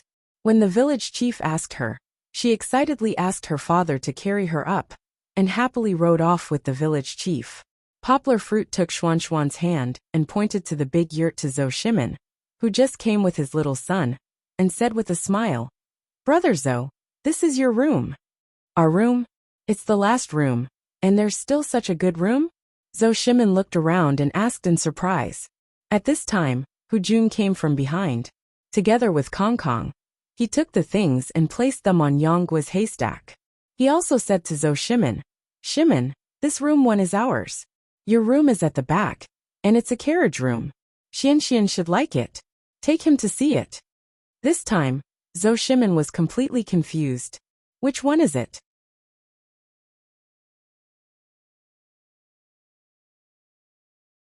Chapter 1301. Brother June. Poplar Fruit quickly walked up, patted the haystack and said with a smile, "Brother June, this haystack is mine. You and Kong Kong should go back to the carriage room." "What do you mean?" Hu Jun glared at him and said, "Don't you live in the second room?" Poplar Fruit said with a smile, "Isn't it the same as you? In the spirit of friendship, I discussed with my daughter, and decided to give the second room to Brother Zhou. They need it more." Zhou Shimin understood that the first room was the last one left. He quickly waved his hand and said, "Poplar Fruit, you can't do that. You worked hard to get it. Brother Zhou." Poplar Fruit said with a smile, "Don't refuse. I can solve this problem. You and your 2 children should live in a better room. It's okay. The second room is yours." Hu Jun also persuaded Zhou Shimin to accept the second room. The carriage room was too narrow. If he had other choices, he would not have given the carriage room to Zhou Shimin, who had 2 children. "Shimin, don't refuse. What choice do you have? Hao is so young. Do you want him to live in the open haystack?" Under the repeated persuasion of Poplar Fruit and Hu Jun, Zhou Shimin finally accepted the most luxurious yurt.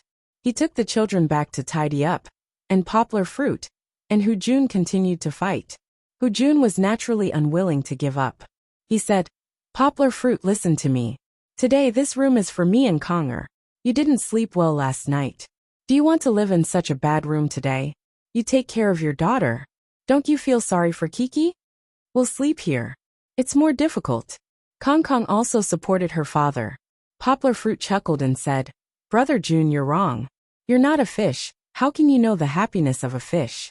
Although the conditions were a little harsh, Kiki really liked the environment yesterday and today. She even said to me that she wanted to continue watching the stars tonight. "That won't do. You've been living in this house for 2 consecutive days. Can Kiki's body take it?" Hu Jun asked. "Kiki is in good health," Poplar Fruit said with a smile. "Brother June, you don't have to fight. You can stay in this house for 2 nights.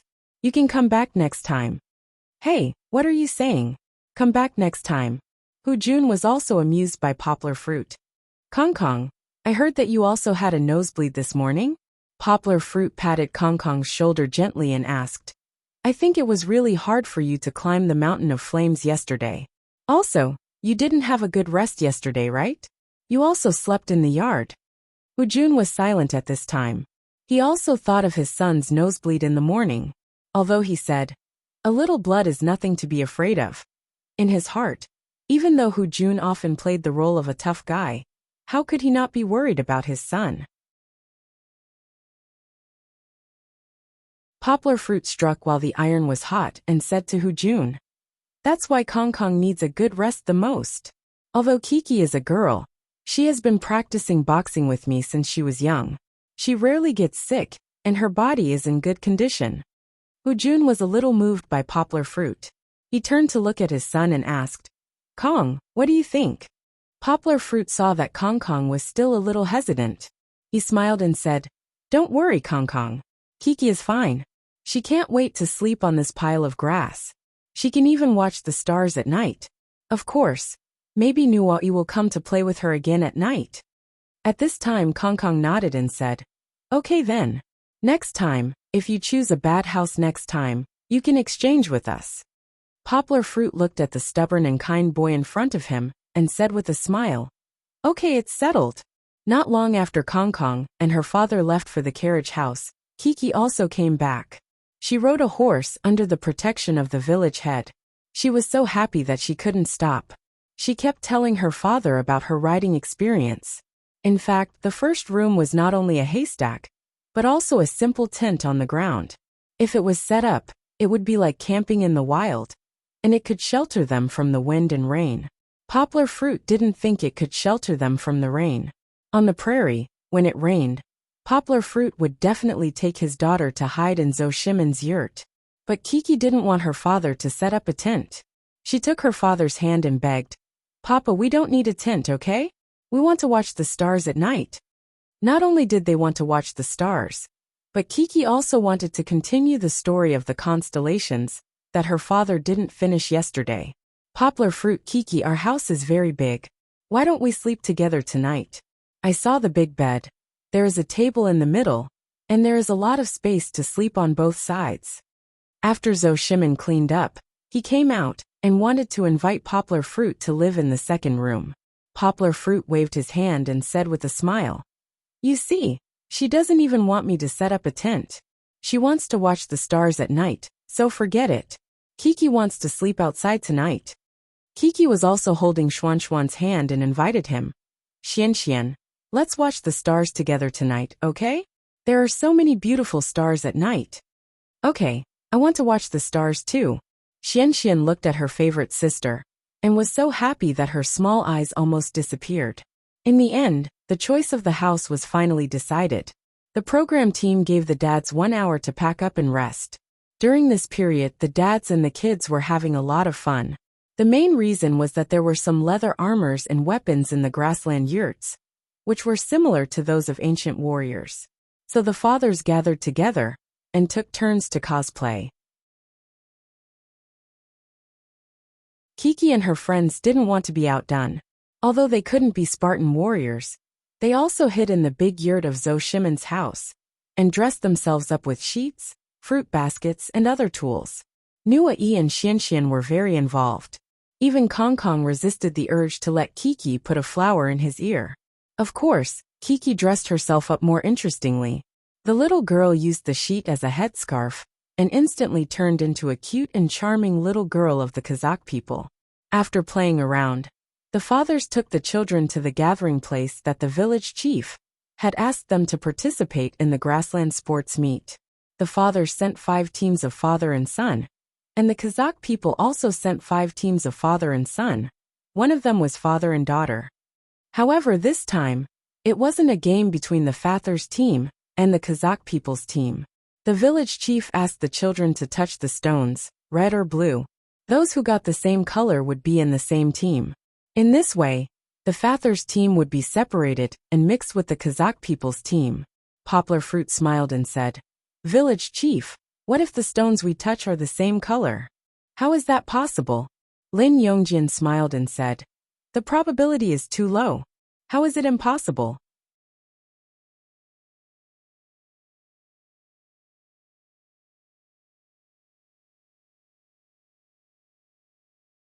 Chapter 1302.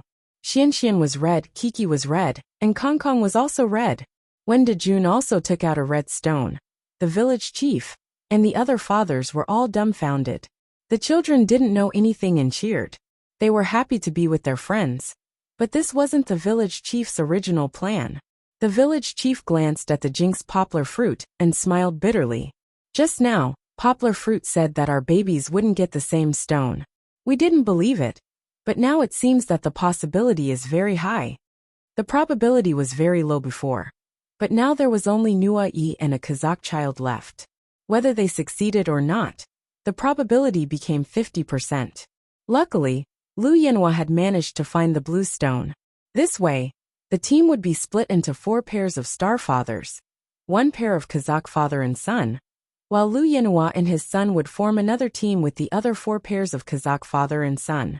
After shaking hands with his new teammate, Poplar Fruit smiled and asked him some Kazakh to get closer. Kazakh and Uyghur were both Turkic languages, but there were some differences. Uyghur belonged to the southeast branch, while Kazakh belonged to the northwest branch.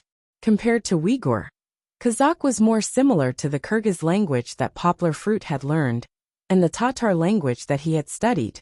Therefore, Poplar Fruit quickly went from a stranger to a beginner, and his relationship with his teammates became much closer. The first competition of the Grassland Games was wrestling. Although the format was a little different, the fathers had to tie balloons to their backs. It didn't affect the essence of wrestling.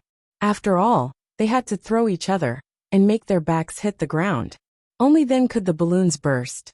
The first to go up was Zhou Shimin. He smiled and said to Poplar Fruit and the others, "I'll go first. I'll test the water for you guys." Poplar Fruit and the village chief thought that Zhou Shimin had a high chance of winning. After all, he still had explosive strength. Although his opponent was a little stronger, Zhou Shimin was a world champion. The village chief repeatedly emphasized this point. However, who knew that after Zhou Shimin went up, he wasn't used to the rhythm of wrestling. His lower body wasn't stable, and after holding on for a while, he was thrown to the ground by his opponent. See, the fathers all took a deep breath. Kiki was also shocked and shrunk to her father's side. It was too miserable. The skinny Zhou Shimin was pressed under the body of a burly man, who was nearly twice his size. Zhou Shimin's figure could barely be seen, and only his miserable screams could be heard. "Are you okay?" After Zhou Shimin got up, the fathers all went up to him to express their condolences. They saw Zhou Shimin lying on the ground still panting. "Did you hit your back?" Lu Yi asked with concern. "No, he's too heavy. I can't breathe under his weight." "Wait a minute, let me catch my breath." Zhou Shimin smiled sadly. Poplar Fruit squatted down and gently patted his chest twice. Then he stretched out his hand and smiled. "It's fine now." Just now Zhou Shimin was a little out of breath. Now that Poplar Fruit had slapped him twice, it was as if his bones had returned to their original position, and all his acupoints had been unobstructed. Zhou Shimin immediately recovered his breath. He gave Poplar Fruit a strange look, then pulled Poplar Fruit's hand, and stood up with his waist and abdomen. Next, it was Lin Yongjian's turn. The weak Lin Yongjian struggled for a long time, but he was still suppressed to the ground. The competition was very exciting, but Poplar Fruit was paying attention to his daughter. The little girl was extremely nervous when she saw such a dangerous competition. She held her father's hand tightly, as if the abused father was her own father. "It's okay. It doesn't hurt. It's just a game." Poplar Fruit comforted her softly. He could feel that his daughter's palms were sweating. She was a little overly worried. Poplar Fruit knew that his daughter was still the same as the first time. She was afraid that he would get hurt. "Daddy is very powerful." Poplar Fruit gently laughed in his daughter's ear. "You must believe that Daddy will win." The little girl obediently nodded her head. She had been overly worried before. Under the guidance of her father's words, Kiki's trust in her father's skills began to gain the upper hand. Although the opponent was very strong, her father was even stronger. He would definitely be able to defeat them. Then he would not get hurt. In the third match, Poplar Fruit's side sent out the strong Kazakh brothers to face Lu Yi. They planned to stop the situation from collapsing. Otherwise, if they continued to lose, they would not be able to play anymore. Of course, Lu Yi could not win against the strong Kazakh brothers, who often wrestled in the grasslands. Although the other party went easy on him, preventing him from losing immediately, Lu Yi persisted for a long time until he was panting and lying on the ground. Self-destruct. The dads laughed heartily. However, Nui thought that something had happened to his father as he began to cry. His emotions stemmed from his conversation with the village chief in the morning. He did not want his father to get hurt. He did not want his father to lie motionless on the ground. When Lu Yi went back to hug his son to comfort him, Nui voiced out his worries. "Woo woo. I don't want you to die." A child's words carry no harm. Pooey pooey pooey.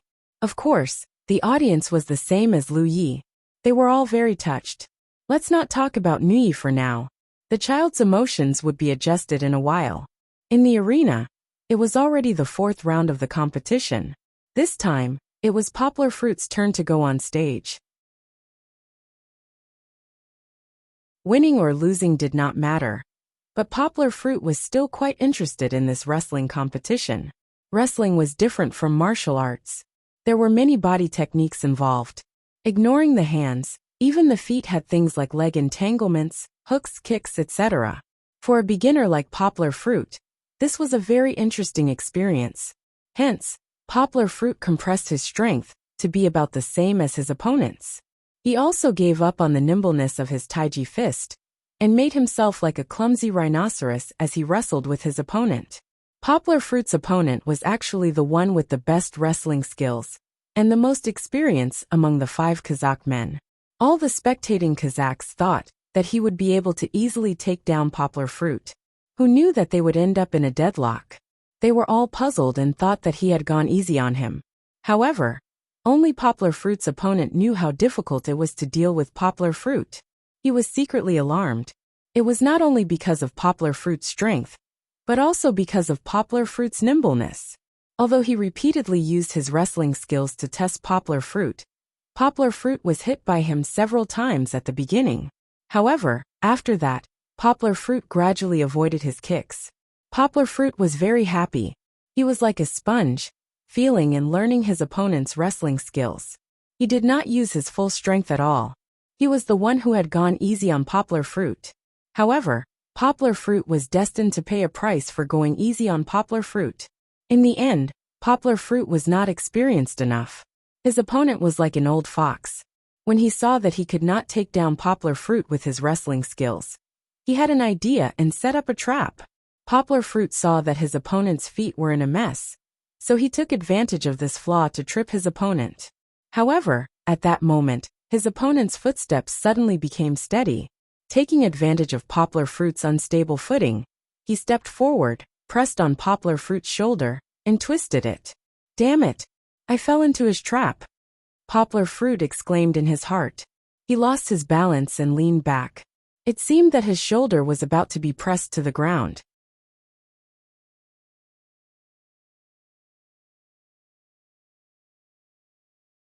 Chapter 1303. As expected of an experienced grassland wrestler, Poplar Fruit's small mistake was caught by him. With this step, Poplar Fruit lost his balance. His upper limbs suddenly emitted a short burst of strength, causing Yang Gua, who had been suppressing her own strength, to lose her balance and unable to turn around. She was about to fall. Amazing! Poplar Fruit praised in his heart. But he didn't give up. Poplar Fruit's legs, which were already in the air, suddenly shook. Relying on the strength of his waist and abdomen, he directly grabbed his opponent's shoulder and did a 360-degree somersault in the air. Everyone thought Poplar Fruit had lost, but they didn't expect this. They watched in shock as Poplar Fruit's feet landed steadily after the somersault, and his opponent didn't even have time to react. Their glasses fell to the ground. Was this a variety show? Was this a martial arts movie? Not only that, after Poplar Fruit flipped himself over, he twisted his opponent's arm and hooked him with his leg at an even faster speed. Subconsciously, he wanted to avoid his opponent's attack. That was a physical habit that a wrestling master had developed from years of wrestling. However, he was still not as fast as Poplar Fruit. Poplar Fruit's hooking technique wasn't very skillful. He had just learned it from his opponent, but it was very useful. His eyes were also very sharp. In an instant, he found his opponent's footing and hooked him. His opponent fell down with his legs spread out. Such a big guy. If he fell down directly, the ground would probably shake twice. However, Poplar Fruit added more strength to his hand. When his opponent was about to fall to the ground, he stopped his body for half a second, and then let go. Pop pop. The balloon burst. Poplar Fruit had won. All of this happened in the time it took for a spark to fly off a piece of flint. Yang Gua had completed the magnificent feat of turning defeat into victory. The audience in the back row was still with their mouths wide open, their faces full of confusion. "You let me win, you let me win." Poplar Fruit smiled and reached out to pull him up, patting him on the shoulder. The man from the grassland was also straightforward. He cupped his hands with a smile and said, "Not at all. I accept my defeat wholeheartedly." He could feel that Poplar Fruit was still at ease. Poplar Fruit must have gone easy on him. However, he was also impressed. The Han man in front of him didn't know how to wrestle, but his learning speed was amazing. Just by spinning a few rounds with him, he could actually wrestle in a decent manner. While they were still being modest to each other, the people behind them finally reacted. He won. Kiki, your father won. Dejun shouted. Yes, my papa won. The little girl, who was held by Hujun, also danced happily with her friends. Kiki had forgotten all her worries at this moment, and her heart was filled with pride and excitement. Well done. The fathers congratulated each other and cheered for Poplar Fruit's desperate counterattack. Poplar Fruit walked back with a smile and high-fived them one by one. Then he squatted down in front of his daughter and pointed to the side of his face. The little girl immediately understood and went forward to hug her father's neck. She kissed her father's face sweetly and said with admiration, "Papa is the best." Poplar Fruit rubbed the little girl's head and smiled with satisfaction. Next, it was Hujun's turn. After 2 big victories, the children's confidence began to rise. Xianxian and Dejun stood together, while Kiki leaned on her father and stood next to them, cheering for Hujun. However, at this time, Kong Kong walked alone to the crowd where the director's sister was and hid. She secretly peeked out from behind a pillar and looked very worried. The director's sister asked softly, "Kong Kong, what's wrong? Why don't you go and cheer for your father?" Kong Kong pouted angrily and said in a muffled voice, "He won't let me help." It turned out that Kong Kong had tried to ask her father to help her father defeat his opponent, but Hujun refused. He didn't want his son to always win by cheating like in the morning. This wasn't a good habit. However, in the field, Hujun and his opponent were in a stalemate. They wrestled together and turned several times, but no one could move the other. Kong Kong nervously came out from behind the pillar, wanting to see more clearly. Although he was angry with his father, the little boy still wanted his father to win. In terms of size, Hujun was stronger than his opponent, but in terms of wrestling skills, Hujun was still inferior, so he was dragged into a stalemate by his opponent. Zhou Shimin found out and shouted, "Brother Jun, he's wasting your strength. Go up and trip him." Poplar Fruit, who was always calm, was also affected by the enthusiastic atmosphere around him. He waved his fist and shouted. It was as if he was the coach on the sidelines. "Come on, Daddy Kong Kong, come on." Dejun shouted. "Daddy Kong Kong, come on." Chi-Chi followed suit. She cupped her hands around her mouth like a trumpet and cried out while her eyes turned into crescent moons from smiling. After a stalemate for a while, Hujun finally seized an opportunity when his opponent came forward to attack. He suddenly used his strength and pressed his opponent to the ground with brute force. He won. Hujun actually won. 3-2 Team Red won. The 3 fathers clenched their fists and cheered. This was something they didn't expect. They actually won 3 rounds in a row and turned defeat into victory. They pulled Hujun, who just got up from the ground, and pulled the Kazakh brothers, who won the crucial 3rd round. The 5 of them laughed and walked around in a circle. At this time, Kong Kong came out from his hiding place. The little boy's laughter was hidden, but the camera captured it. He ran to his father's side with joy and hugged his father's thigh without saying a word. "You brat." Hujun rubbed his hair and smiled with slight blame. "Why didn't you cheer for your father just now? Where did you go?" Squat down, Kong Kong said in a light voice. He was no longer as worried and nervous as before. When his father squatted down, he popped the balloons behind his father one by one. "He's really your son." Zhou Shimin and Poplar Fruit laughed. "Let's have a competition too." Xianxian and Dejun didn't walk into the cheering crowd. They were still immersed in the exciting atmosphere of the wrestling competition. The 2 children walked to the open space and decided to have some fun too. Xianxian wasn't used to wrestling for the first time. He was pushed down by Dejun, who was a head taller than him. "Haha, I won." Dejun cheered happily. One more time.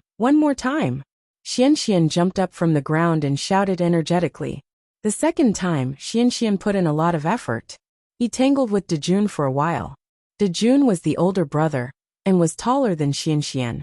However, he inherited his father's talent and was quickly pushed to the ground by Xianxian. One-on-one, neither of them was convinced, so they went for it again. But this time, Xianxian's strength gained the upper hand. Dejun pulled him down. "Did you see how good I am?" Xianxian laughed in a childish voice. "What's so good about that?" "This isn't good." Dejun wasn't convinced. Then you have to be brave and challenge me. Xian was like a champion. He fought with Dejun and threw him down a few times. I won, Xian said happily. You lost, Dejun said stubbornly. I really won. You really lost. All right, I won't fight with him anymore. Xian heard his father's call and ran back.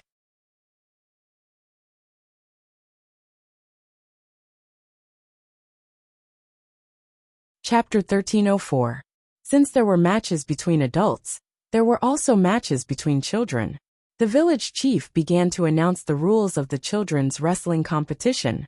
Unlike the Father's one-on-one matches, the children's competition was 2-on-2.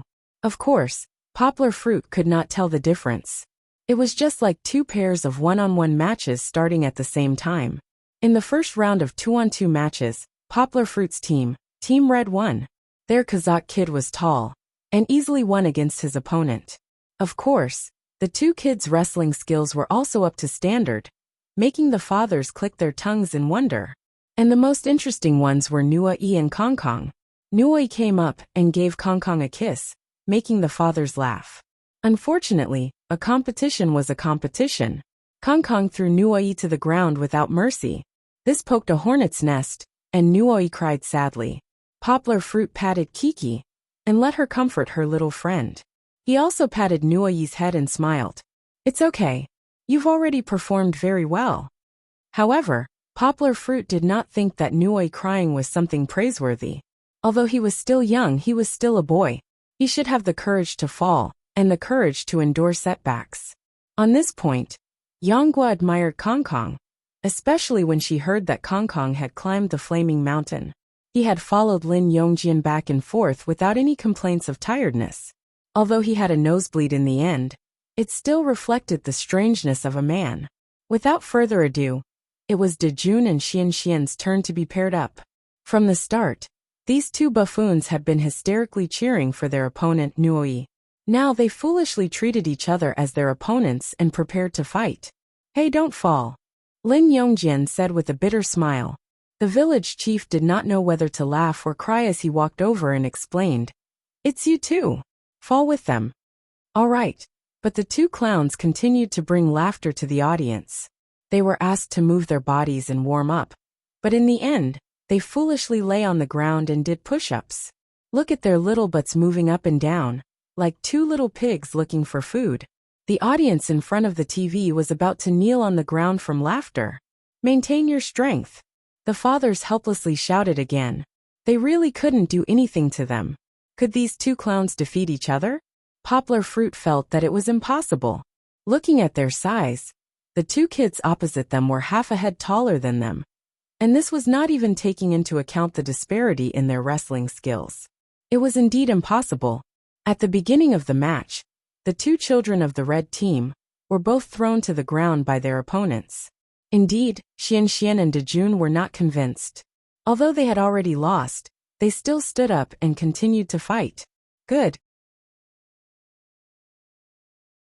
It's fine. Dejun was thrown to the ground several times in a row. Lin Yongjian saw that his son was so dizzy that he couldn't stand up. His heart ached as he came over to carry his son back. Everyone also felt that it was time to end it. However, Zhou Shimin was still behind Xian. He clapped his hands and shouted, It's okay. Again. Xian was thrown to the ground several times in a row. Poplar Fruit raised his eyebrows. He realized that little chubby Xian, who usually liked to slack off, did not complain about being tired this time. Little chubby Xian seemed to be stubborn as he stood up and continued to charge at his opponents. Our kid definitely has good stamina. Zhou Shimin was also excited at this moment. He smiled at the village chief and said, Let him play for 10 minutes. 10 minutes. Only Zhou Shimin could be so heartless. If he could fall 7 or 8 times in a minute, how many times would he fall in 10 minutes? The other fathers looked at Xian in admiration, who had repeatedly fallen down and stood up again and again. Little chubby Xian was chubby, but at this moment, he had transformed into the Hulk who would never admit defeat. He fell, got up again. How many times did he fall? Poplar Fruit couldn't remember, but he could see the determined expression on Xian's face after he stood up. From his eyes, he could see the fire burning in his heart. There was no need to guess, no need to see. Everyone knew that this would be the most iconic scene of this episode. Indeed, Xian's indomitable spirit moved countless people sitting in front of the TV, especially the girls.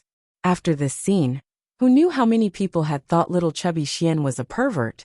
But at this moment, even passers-by had turned into fans.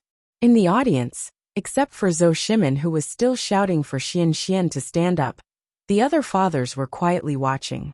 They didn't know if they were shocked or moved by Xian's performance, including Poplar Fruit, who was also looking at Xian with surging emotions. For a 3-year-old child to be able to do this, it was really not easy. But after seeing him fall so many times and fall so miserably, Poplar Fruit couldn't help but want to go on stage for him and help him defeat his opponents.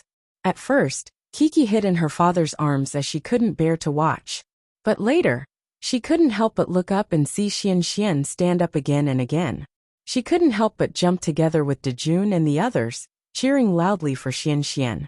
Xiaohan said that when he first watched the show, Xiaohan also completely fell in love with little chubby Xian through this scene. Poplar Fruit suddenly remembered that last time in Min Province, after he had sparred with Zhou Shimin had suggested that Xian practice martial arts with him.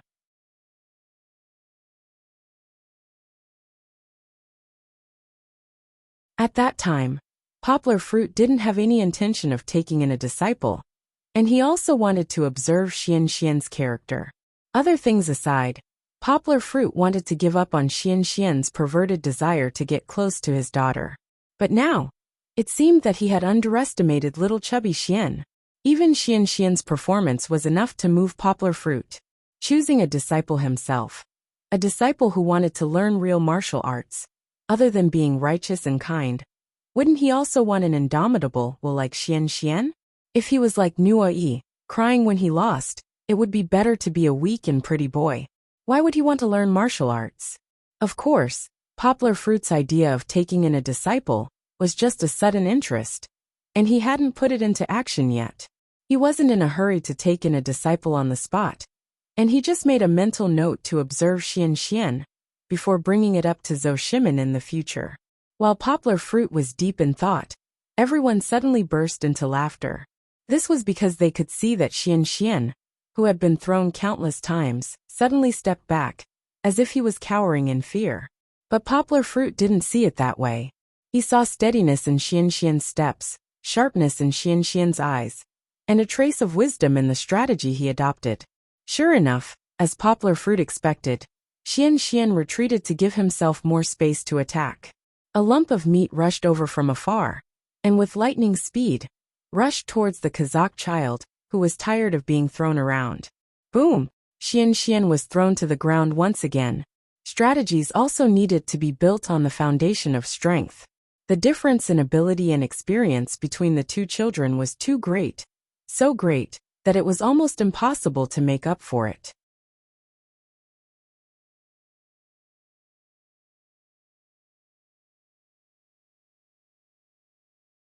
Chapter 1305.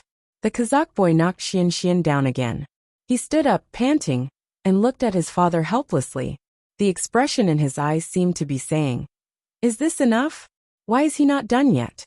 The men of the grassland should be able to let go of things, not like Xian. However, from the point of view of the fathers and the program team, Xian's efforts were very encouraging. Just as the Kazakh boy turned around gloomily, a fat shadow suddenly appeared behind him. It was Xian. He quickly got up, then jumped like a tiger, and fell to the ground with his opponent. Yeah, the fathers cheered. Even if they had lost 100 times, winning once was enough to cheer them up. What's more, winning once wasn't the end, but a new beginning. Of course, Xian had used a sneak attack to gain an unfair advantage. However, thinking about it, Xian's strength was not as good as his opponent's, and he had fought for so long. He had exhausted his opponent's strength, and then took him down in one fell swoop, when his opponent was unprepared. Poplar Fruit smiled happily. He liked the fat boy more and more. He had courage, wisdom, and perseverance. He was indeed a good candidate for a disciple. He did not immediately ask for a disciple. He might tell Zhou Shimin later in private, because he did not want to be too flamboyant and bring trouble to himself. At this moment, Yang Guo was only 27 years old. He was young, but his skills were definitely not ordinary. Even in the present or ancient times, he would be considered a grandmaster. If he wanted to take in a disciple who had the qualifications to raise questions, the village chief praised Xian again. Then, he was ready to announce the next round of the competition. Hey village chief, she hasn't competed yet. Poplar Fruit smiled and pointed at his daughter. Yes, the 4 boys had already competed. He couldn't leave out Kiki, right? The village chief looked at Poplar Fruit strangely. He secretly complained in his heart. What a father! He is willing to let his daughter wrestle with others. He asked doubtfully. Girls don't have to compete, right? This wrestling is not very suitable for girls. Let her have a try. Don't look down on girls. Poplar Fruit smiled and explained. The main thing is that I want Kiki to experience it. No matter if it is sour, sweet, bitter, or spicy, she has to experience it herself to know how it feels. Watching the other children play, Kiki would never know how it felt to wrestle and be wrestled. Even if she was wrestled, it would not necessarily be painful. Do you want to go up and play? Poplar Fruit looked at his daughter and asked with a smile. Kiki had not recovered from the excitement of cheering for her brother. She held her father's hand and nodded with a smile. She said in a clear voice, Of course. Since Chi-Chi had said so, the village chief couldn't refuse.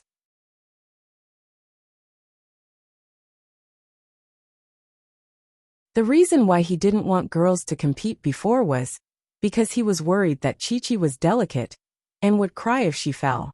Let alone Chi-Chi being a girl. It didn't matter if it was a boy or a girl. The children in the city were all spoiled since childhood. How could they endure hardships? Didn't Nui cry just now? I hope Kiki can be stronger. The village chief looked forward to it. Poplar Fruit also thought the same, but he hoped that his daughter could be as strong as Xian. However, the changes in the plot were hard to predict. He asked Chi-Chi to wrestle with the little Kazakh girl on the other side, but the result was that the 2 girls hugged each other gently and swayed back and forth. It was no different from the friendly hug they had received at the request of the village head referee just now. Ha ha ha ha. The 2 girls were about the same height. They were shy when they saw strangers. They hugged each other and looked at each other. Then, they could not help but laugh. Hey, you 2 are wrestling. The fathers did not know whether to laugh or cry. Poplar Fruit also smiled and shook his head. Although Xian, Dajuan and the other children were shouting Kiki sister, you can do it.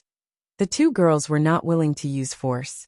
They were not willing to push each other down. We are good friends. Kiki turned her head and said to her father with a smile. Okay, I know you are good friends.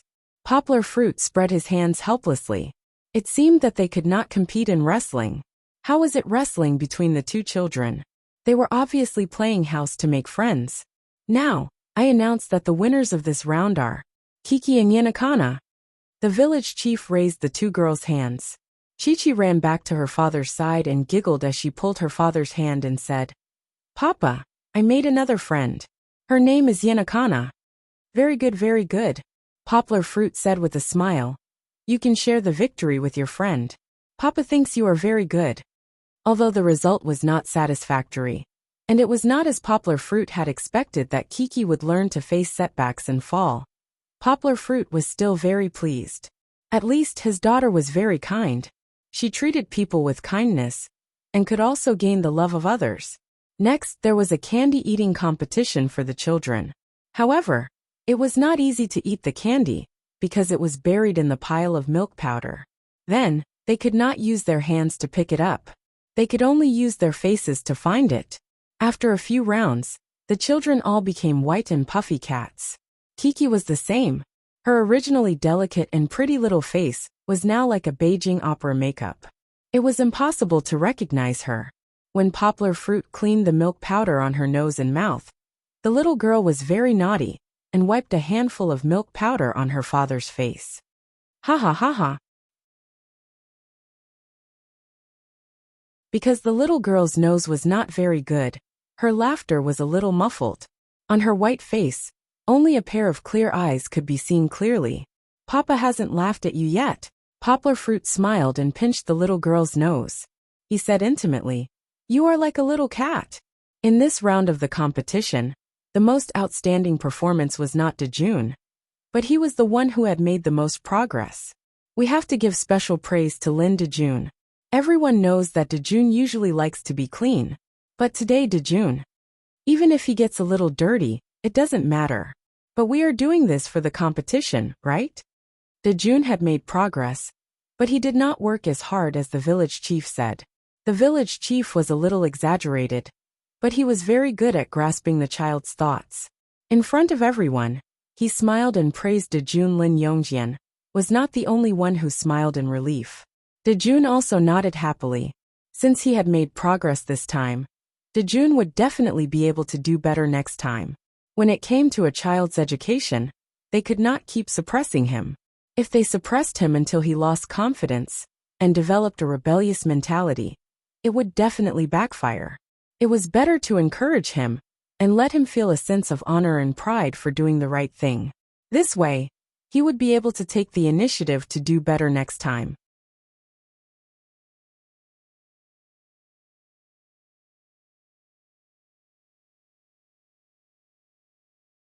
Chapter 1306. After a tiring day of gaming, everyone gathered at Zhou Shimon's yurt for dinner. Other than the dishes, there was also a sumptuous barbecue. The grill was set up by Lin Yongjian and the other fathers, while the barbecue was done by Poplar Fruit. The fragrant barbecue lamb skewers, beef, and chicken drumsticks were grilled until the oil dripped and burst, filling the air with a fragrant aroma. When the barbecue was done, a few of the children were brought to take a bath. Otherwise, looking at the way the fathers swallowed their saliva, the children's saliva would have drowned the grassland. This also gave Poplar Fruit, who had been disgusted by noodles for the past 3 trips, a chance to show off his skills. For some reason, Poplar Fruit was satisfied when he saw the 6 children eating so happily. Of course, not all of them were eating. There were some twists and turns in the process. Due to Lu Ye's concern for Kong Kong, he said a few more words to Kong Kong not to eat too much barbecue. None of his words were harsh, but in the end Kong Kong cried. This made Lu Yi panic, and the other fathers quickly comforted Kong Kong. No one expected the usually cold and strong Kong Kong to cry so easily. "I'm not blaming you. Your uncle Lu Yi is doing this for your own good." Hu Jun did not think that this was a big problem. He smiled and patted Kong Kong's shoulder. I know. Brother Kong Kong is crying because my papa's cooking is super delicious." Kiki was always her father's #1 fan. She chewed on a chicken drumstick and giggled. She did not finish her sentence. The little girl meant that Kong Kong cried because he could not bear to part with the delicious food. Of course, this reasoning was wrong, but it still made the fathers laugh. The tense atmosphere from before eased quite a bit. It's fine. Kong Kong was a man. He only felt wronged for a short while. Soon, he thought it through and sat at the side with pursed lips. Poplar Fruit tore apart a barbecued chicken drumstick with chopsticks and ate the crispy part. He tore off the fragrant but not hot chicken inside and wrapped it in a green leaf before passing it to Kong Kong. "Try this. Vegetable buns with meat. Is it delicious?" Poplar Fruit said with a smile.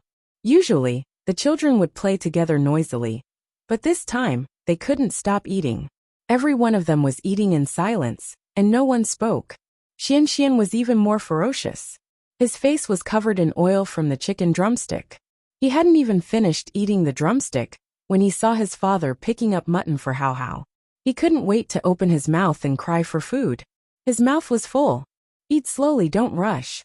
Poplar Fruit smiled and patted Xian's back to help him calm down. "No, I'm telling you, Poplar Fruit, your barbecue skills are definitely this."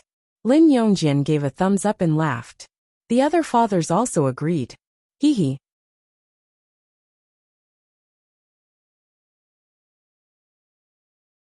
Poplar Fruit didn't feel embarrassed and smiled generously.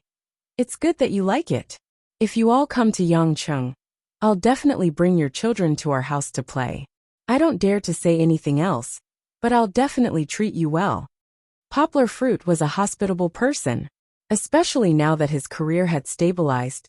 Teachers, students, old friends, and even colleagues from the foreign trade company often came to his house. But Kiki was even more hospitable. When the little girl heard her father's words, she happily pulled Nuai, who was beside her, and said, "Brother Nuai, come to my house to play, okay? My papa can make a lot of delicious food." The little girl didn't show favoritism. After getting Nuai's nod, she happily ran over to Brother Kongkong and Brother Dajuan. "I want to go too. I want to go too." Xian didn't care about eating the drumstick. He had long admired the little sister's house.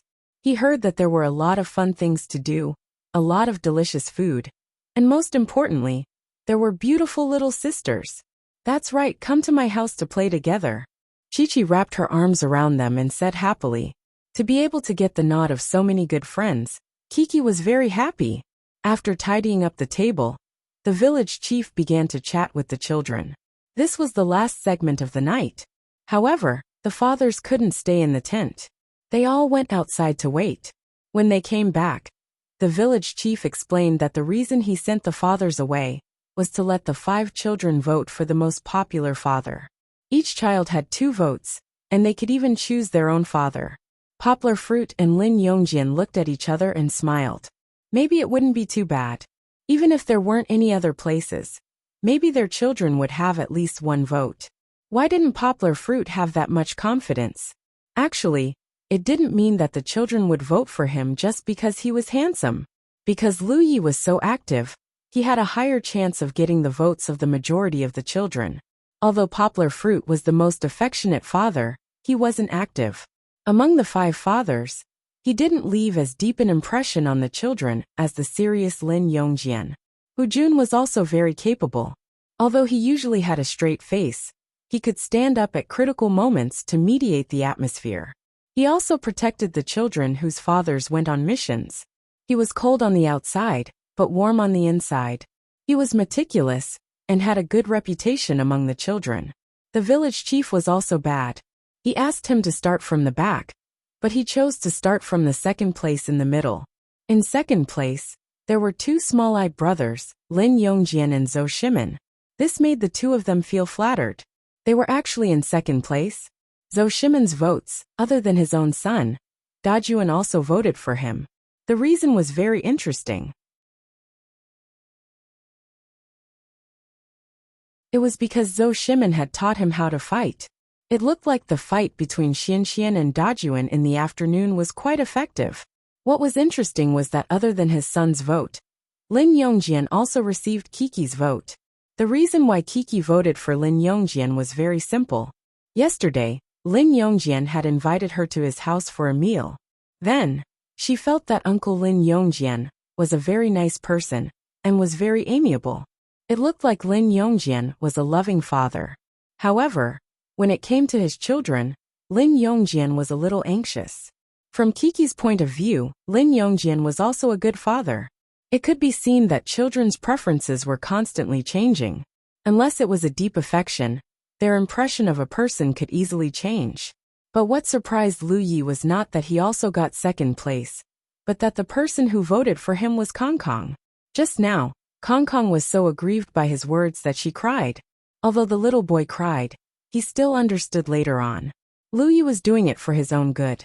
He was earnestly advising him. If he didn't love him, why would he be so long-winded? Kongkong's vote had touched Lu Yi to the core. He even said a lot of apologetic words to her. The Fire Glory Society's president was usually like a child. He was very sincere and straightforward. He spoke without thinking, but he was indeed concerned about every child. It was just that he did not pay attention to his own words. To educate the other children, like how he educated his own children, was somewhat inappropriate.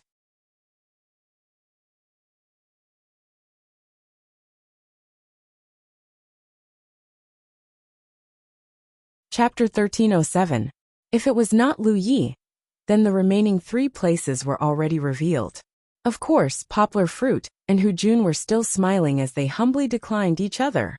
The village chief could not bear to watch any longer and announced the results. First place was indeed Poplar Fruit. Poplar Fruit gave a speech and smiled. It's really not that I'm better than the 4 fathers. It's all thanks to this meal. Thank you. Thank you for the children's good graces.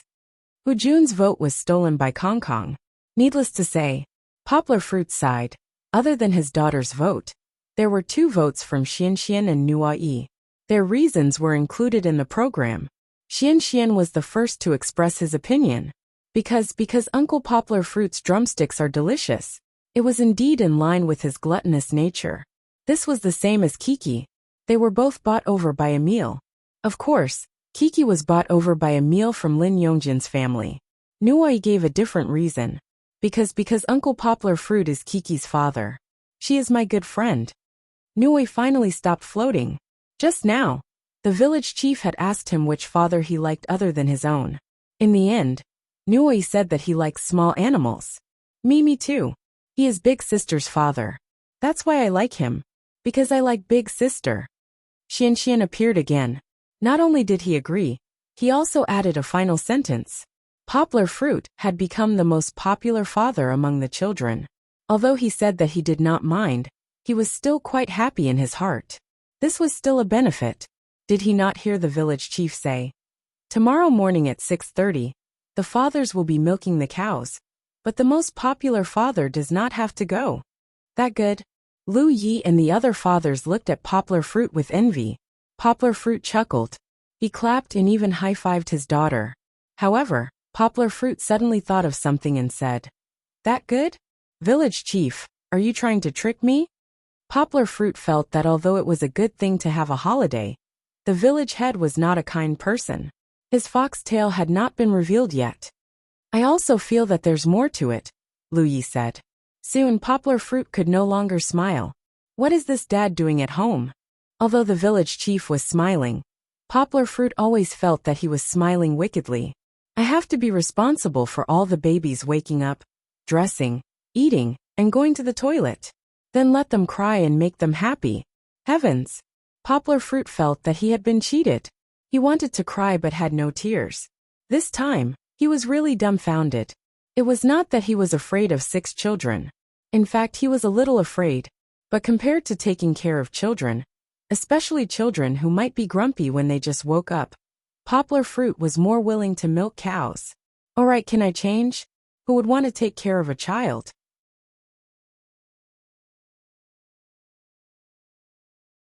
Before Poplar Fruit said anything, he knew that it was impossible. Let us give a round of applause and congratulate Poplar Fruit. The village chief was very good at stirring up the atmosphere. He had just suppressed the 4 fathers to the point that they were filled with envy and jealousy towards Poplar Fruit. Now he had stirred up everyone's enthusiasm to celebrate Poplar Fruit's misfortune. Alright. Looking at the fathers' expressions of exultation and celebration, Poplar Fruit knew that no one would change with him. Why are you clapping? Poplar Fruit smiled bitterly as he rubbed the little girl who was clapping. This child had pulled the other 4 children up to clap as well.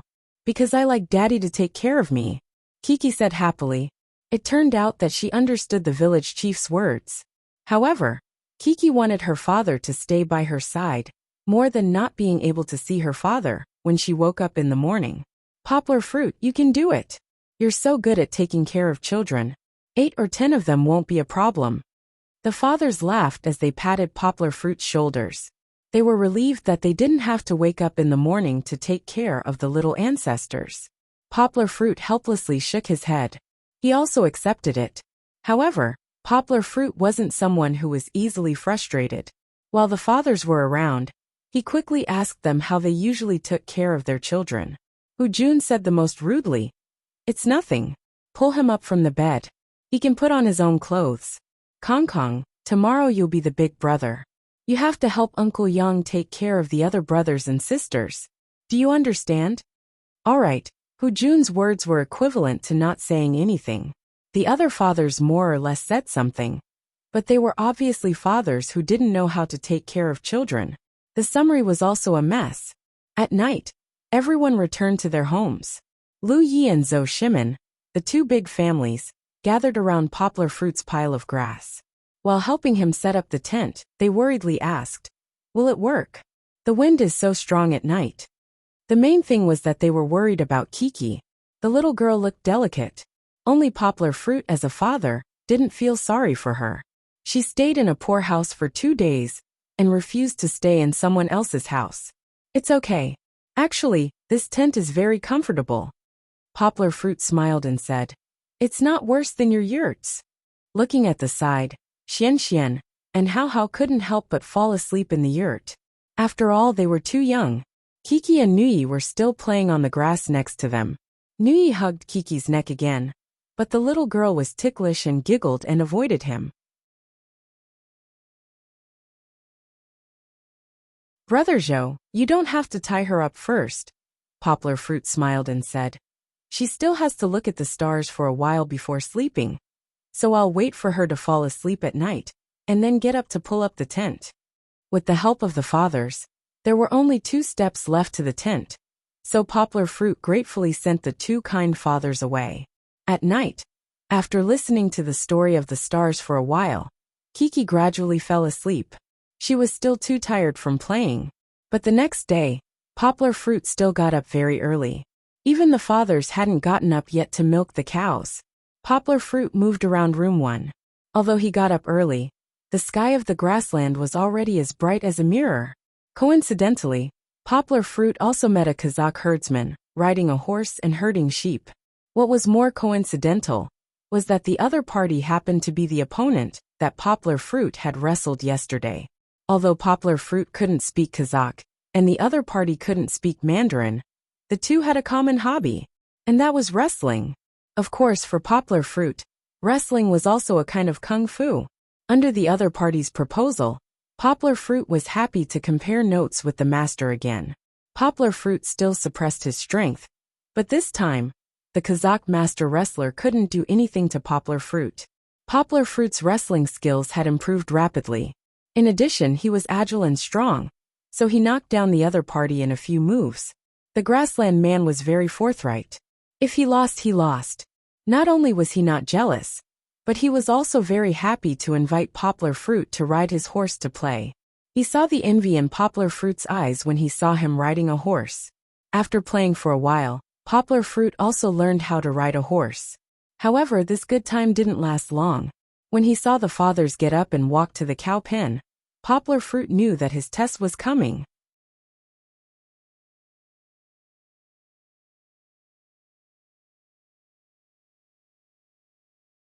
Chapter 1308.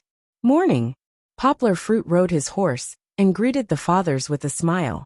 His riding skills were not good, so when he was about 10 meters away, he reined in the horse and jumped off. He returned the horse to the Kazakh man and slowly came back. Slowly, it was not that Poplar Fruit was pretending. It was just that after riding a horse, his walking was not very natural, so Poplar Fruit walked slowly. Depressed, even with his physical fitness, it was difficult to ride a horse. Poplar Fruit secretly complained in his heart. Of course, he also knew that it would be difficult for the first time, but it would be better in the future. Poplar Fruit, why are you so early? The fathers gathered in front of Zhou Shimon's house, because Zhou Shimon had already brought his 2 sons out to watch the sunrise.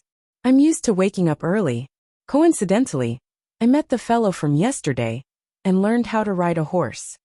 Poplar Fruit laughed, came up, and touched the face of the still confused little Hao and said, Hao, good morning. You're so obedient. You didn't even cry. Wah! Poplar Fruit's touch was like touching a tiger's, but provoking the emotionally unstable Hao. He awkwardly retracted his hand. Zhou Shimon quickly coaxed him. Why are you crying? That's your uncle Poplar Fruit. Isn't Daddy still holding you? Zhou Shimon helplessly smiled at Poplar Fruit and said, Today I think it's more difficult to toss around. Daddy, I also want to be held. In the yurt, a naked little chubby Xian came out and said in a childish voice. Fortunately, the director's sister did not follow, otherwise, she would have covered her eyes. Let me do it. Poplar Fruit smiled. Poplar Fruit changed Xian's clothes and asked, Hey, why don't I see Brother Yi? When I looked just now, he was still sleeping. Lin Yongjian complained. It was Hu Jun who went in to wake him up. He's still washing up, but he should be here soon. I say, if you could all wake up the children like Brother Zhou, it would save me a lot of trouble, Poplar Fruit said with a smile. Then I wouldn't have to go door to wake them up. Zhou Shimin was really good. He helped to wake up the two youngest ones. Otherwise, Poplar Fruit would have to be coaxed for a long time. That won't do. Hu Jun laughed and said, wouldn't that be too good for you? No, you have to complete this mission by yourself. When Lu Yi came up, the four fathers left their children with Poplar Fruit and went to milk the cows. Poplar Fruit carried Hao Hao in his arms. Hao Hao was not easy to take care of. Luckily, he had his brother Xian with him. Little Fatty Xian and Little Fatty Xian each held a bottle of star milk and drank it. With such delicious milk, the two little foodies did not care about crying. Next, Poplar Fruit took the two little ones to wake up his daughter.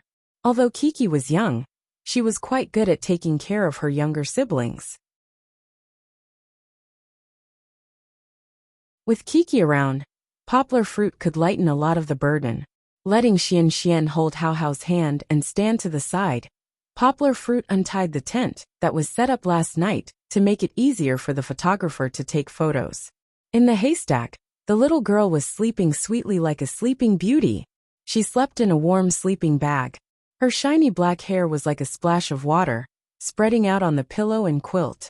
Sister Kiki, wake up! Xian, who was holding her brother, climbed up with difficulty and shouted, the sun is shining on our buttocks.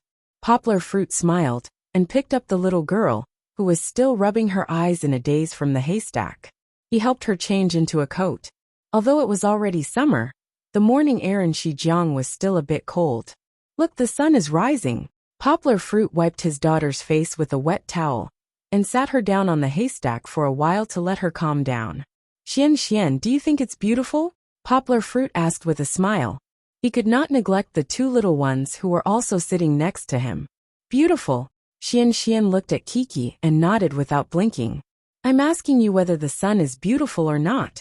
Poplar Fruit helplessly rubbed little Fatty Xian's hair and said, I'm not asking you, Kiki. He. The little girl giggled in her father's arms. Okay, we're going to wake up the other three brothers. After tidying up, Poplar Fruit took the three children down from the haystack and let Kiki and Xian hold Hao Hao's hand and said, I'll also hold my sister's hand. Xian looked at Kiki, who was separated by a brother. He could not help but shake off his brother's hand and went to Kiki's side. Wah! Hao Hao pointed his little finger at his brother, who ran away and opened his mouth to cry. Originally, Hao Hao was still in a daze when he woke up in the morning. His father was not by his side, so his brother was the last thing he could rely on. Now his brother ran away and did not want him. Hao Hao suddenly felt that he had no one to rely on and cried sadly. Kiki tried to comfort little Hao Hao, but to no avail. Don't cry, Hao Hao, don't cry, Uncle will hold you. Poplar Fruit tried to hold Hao Hao by himself, but found that the effect was not obvious. Hao Hao still cried when he wanted to. Poplar Fruit scratched his head. In the past, Kiki was not so difficult to coax. The little girl was very obedient to her father. Poplar Fruit had an idea. He squatted down and still held Hao Hao on his lap. He directed the two little ones and said, Kiki, Xian, you two make faces. At first, Xian didn't know how to make funny faces, but after Chi pinched his nose and pouted a few times, he followed her example. It was even more fun to make funny faces with his chubby little face. This was too novel for Hao Hao. He gradually stopped crying. Originally, he was all bark and no bite. He looked at his two brothers and sisters who were playing more and more crazily in front of him in surprise. Okay. Poplar Fruit saw that Hao Hao had calmed down. He smiled and pulled the two little guys who were about to do somersaults and make faces. Hao Hao was still held by himself. Poplar Fruit directed the two little guys to walk to the next Nuo Yi's house. It had to be said that because of Hao Hao, they arrived at Nuo Yi's house a little late. The sun had already risen. Poplar Fruit frowned and looked at the sky. He said to Kiki and Xian, Kiki, Xian, you two go find Brother Dejun and wake him up. However, Poplar Fruit looked at Hao Hao in his arms and his head hurt again. No, he could not let them go. Otherwise, Hao Hao would cry again if he did not see his brother. Wait, let Kiki go alone? How could that be? Just now, Poplar Fruit was at Zhou City Min's house. he saw Xian walk out alone naked. Poplar Fruit asked his daughter to wake up the other boys. Who could guarantee that Dejun or Kong Kong would not walk out naked? Ahem, you two should wait for me here. We'll go together later. Poplar Fruit looked helplessly at Xian and Kiki, who were looking at him innocently.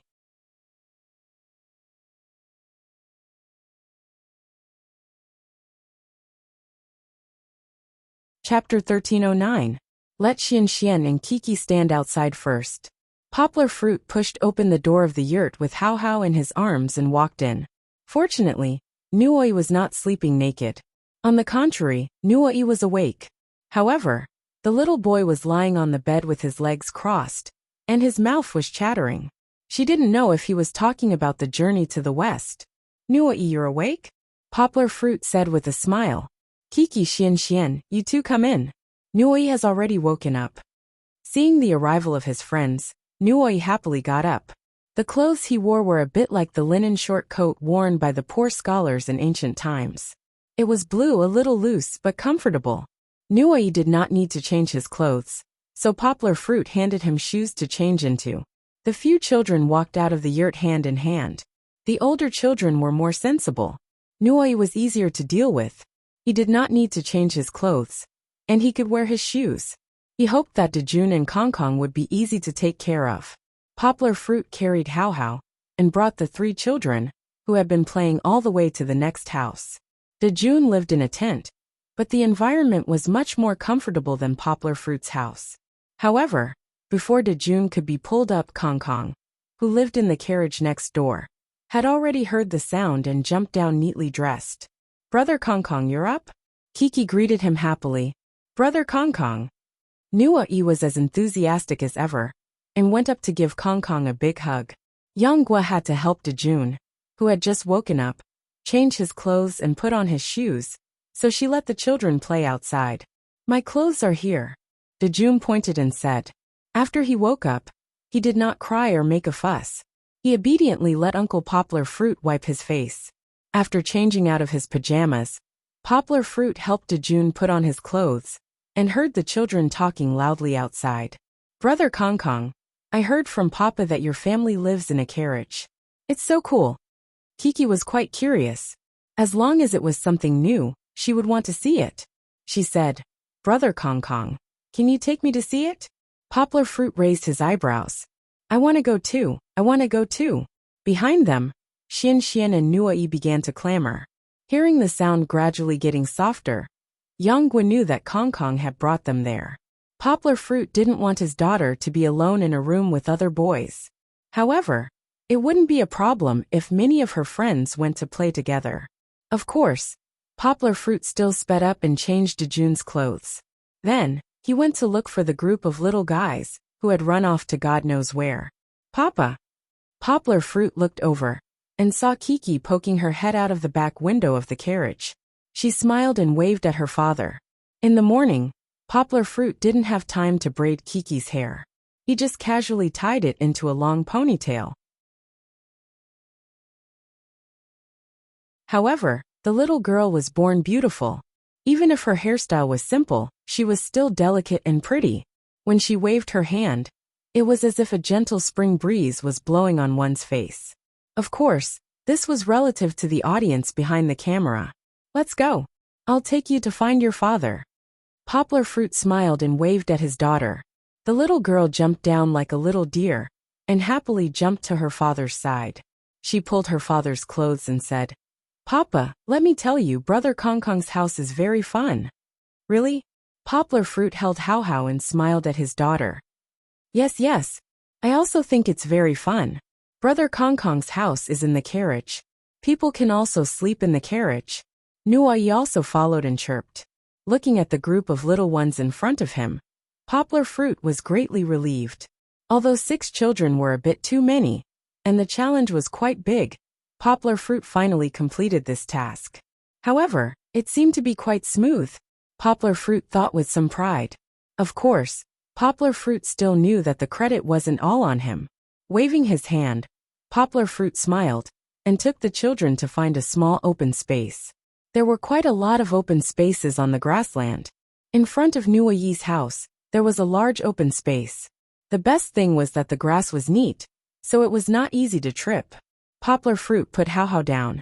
He clapped his hands and said to the 6 children with a smile, "Who can tell Uncle? What do you usually do when you get up in the morning?" "Drink Mimi," the foodie little Chuangshuan said without hesitation. "You just drank this," Poplar Fruit said with a smile. He didn't need to worry about breakfast. Later, the fathers would bring fresh milk back. I know. Nuoi raised his hand. The way he raised his hand was very similar to the way he raised his hand while sitting on the desk in elementary school. "My father will kiss my mother, kiss my sister, and kiss me." Nuoi floated up again. His answer revealed a lot of things about his family. Poplar Fruit was stunned, but before he could react, Kiki spoke again. "My papa also kisses me." Chi-Chi seemed to be sharing something fun with her good friend. She bared her fangs and brandished her claws in excitement. She said, "My papa also kisses Mama, but he only kisses her secretly." Poplar Fruit's head was full of black lines. It was too late to reach out to cover his daughter's mouth. Poplar Fruit coughed twice and said, "Today let's get up in the morning and practice Kung Fu together, okay?" Okay. The little girl took the lead and clapped her hands happily. With his daughter's support, Poplar Fruit pointed to Kiki with a smile and said, "Kiki, tell everyone, what is the name of the Kung Fu that Dad is going to teach everyone?" "It's called Kiki Stupid Fist." Kiki giggled, although she smiled so brightly. In fact, the little girl's eyes revealed a little mischievous.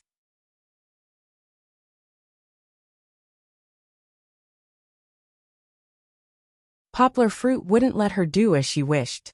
He stretched out a finger and shook it, saying, No. There's only Stupid Fist, no Kiki Stupid Fist." Kiki pouted her small mouth. She was a little unhappy. Kiki stepped forward. Poplar Fruit suddenly became serious and said sternly.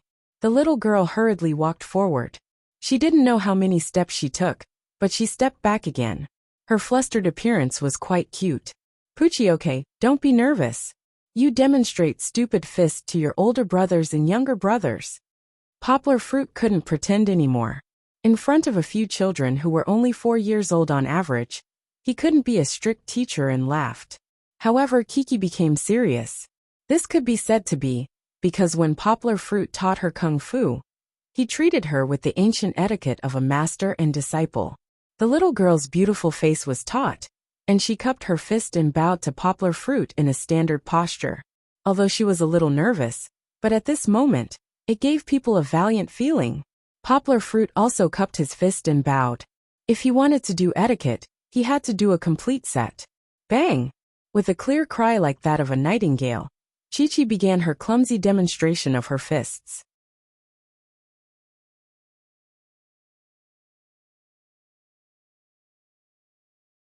Chapter 13:10. The moves of Benben Fist were a mixture of the essence of many famous boxing techniques. However, in order to make it suitable for children to practice, Poplar Fruit removed the complicated movements and designed it with short, flat, and fast as the criteria. Just by looking at Kiki's practice in the field, one could see that she didn't use too much strength in her punches and kicks. There was a feeling of holding back half of the force. This was short, so as not to let the children, whose muscles and bones hadn't fully formed, hurt their bodies. On the other hand, there was less jumping and running. As long as it was Kung Fu, except for those that were completely grounded, almost all of them had moves to jump and run. Poplar Fruit also removed these moves. These little children had to be extra careful if they wanted to stand firm. If they jumped around, they would probably fall and have a bloody nose and a swollen face before practicing. Although after removing these moves, this boxing technique had a lot of shackles. After all, it was only designed to train the body.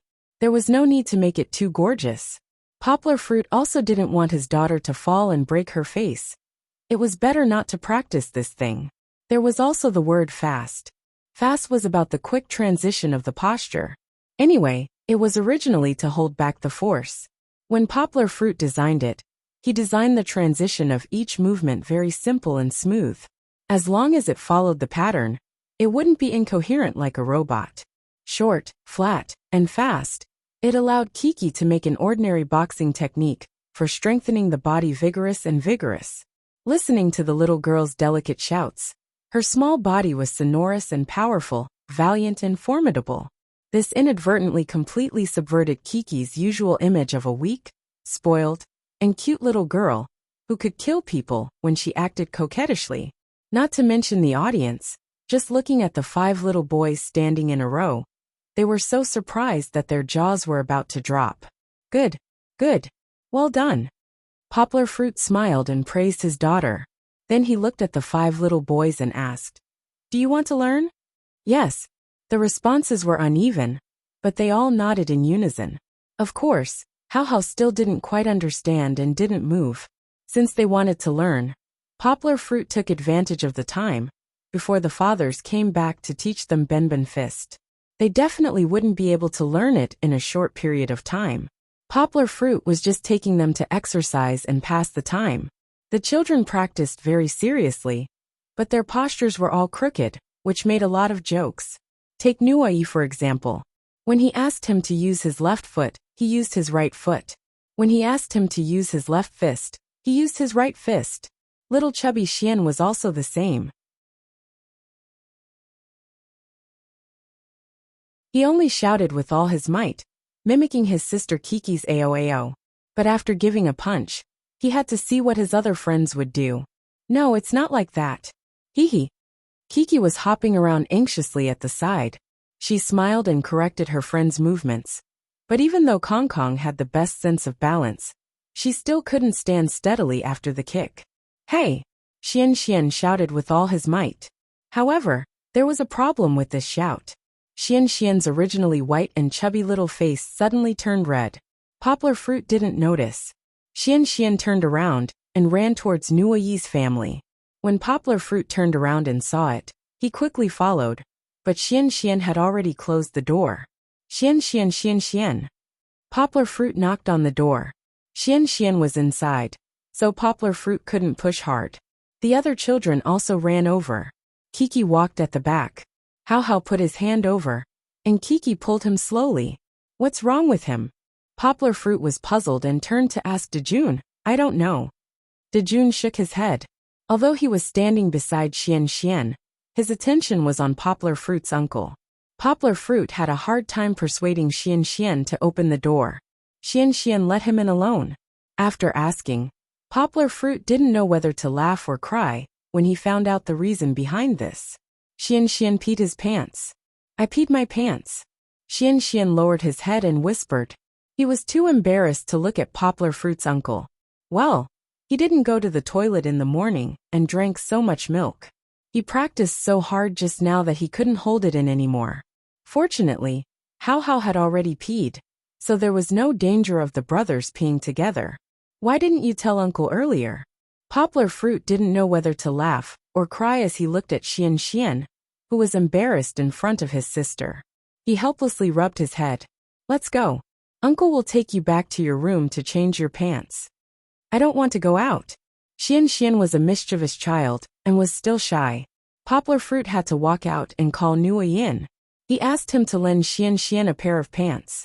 But before that, Poplar Fruit asked the 3 children outside to hold hands and stand at the door. Kong Kong watched and couldn't run around. How was carried in. Poplar Fruit didn't believe that the 3 children outside could take good care of their little brother. My pants. That's all I have. Nuai found them and left them for Poplar Fruit to try on. Nuai's pants weren't too long. Xian could barely put them on, but he couldn't zip them up. Is it tight? Poplar Fruit asked. It's not tight. Xian said. It's still not tight. Poplar Fruit didn't know whether to laugh or cry as he pulled on Xian's pants. His pants were stretched tight by Xian's chubby thighs. He couldn't move them. You have to lose weight.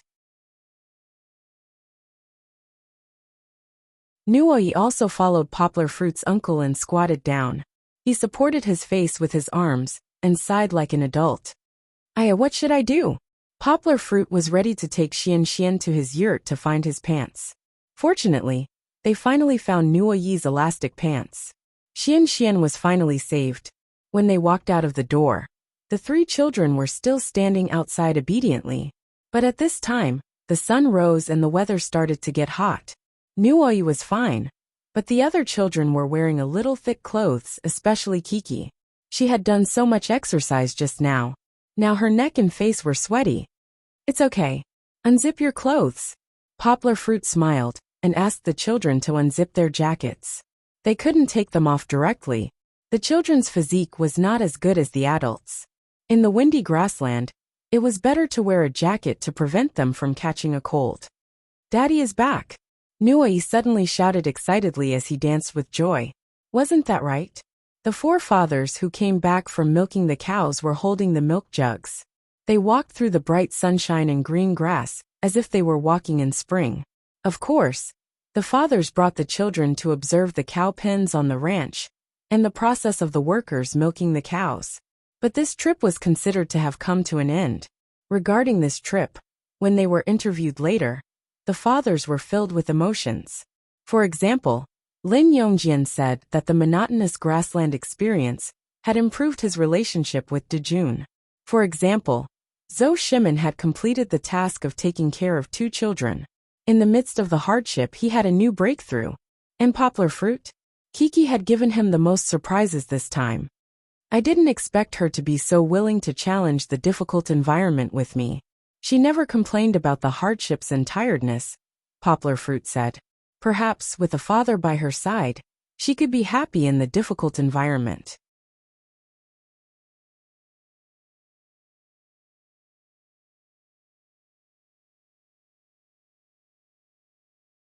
Chapter 13:11. Poplar Fruit also did not return to Yangcheng directly. He flew to Beijing with Lu Yi and the others. The little girl was the happiest. Although she was staying in a hotel, Poplar Fruit declined Lu Yi and Hu Jun's invitation to stay at home. Poplar Fruit still sent her to play with Nuoi, Dejun and Kong Kong during the day. Chi-Chi was very happy to be able to play with her friends. Every night when she came back home, she couldn't help but chatter to her father about how many alleys she had visited and how many snacks she had eaten in the old capital. Poplar Fruit did not come to Beijing to let Kiki find her friends to play with. He had his own mission. The Ministry of Foreign Affairs couldn't just casually transfer Yanghua with a transfer letter. Even if it was just a translation for a short distance, it still needed to be taken seriously. Poplar Fruit came this time to pass the Ministry of Foreign Affairs language test. He also needed to receive some etiquette and translation training. Of course, for Poplar Fruit, who had already proven his ability, this was just a process. But Higashiyama University took it seriously. This was a convenient way for Poplar Fruit to obtain the language certificate without having to go through the formal and complicated test. So even if it took a few days, Poplar Fruit had to be patient and go through the process. However, she was a little free this afternoon. Yanghua took a car to a coffee shop in Dongcheng. Pushing open the patterned glass door, Poplar Fruit looked around and saw a familiar figure. He paused for a moment and walked over steadily. Yujia. Poplar Fruit greeted and sat down with a smile. That's right. The neat white-collared beauty opposite him was Zheng Yujia. She was supposed to be in Yangcheng, but recently, New Translation Road publishing firm was pushing for a reform in the translation industry. So, Zheng Yujia temporarily stayed in Beijing to discuss the details with the Translation Association. To be honest, if it was about the details, there was no need for Zheng Yujia to personally discuss it. However, she happened to be in the capital to visit and take care of her sick grandfather, so she stayed behind. How is Grandpa Zheng? Poplar Fruit asked with a smile. When he first came to the capital, he went to visit, but the Zheng family did not treat him well. Zheng Taiming used to have a good relationship with him, but this time, he looked at Poplar Fruit as if he was looking at Chen Shimi. After all, the relationship between Poplar Fruit and Zheng Yujia had always been unclear. Zheng Yujia had fallen out with her family many times because of him, but Poplar Fruit still did not appreciate it. Old Master Zheng, on the other hand, was more open-minded. He asked about Poplar Fruit's academic and educational development and praised him. Of course, he also encouraged and taught him. He's fine, Zheng Yujia smiled and said. Poplar Fruit nodded and said, he's old and weak.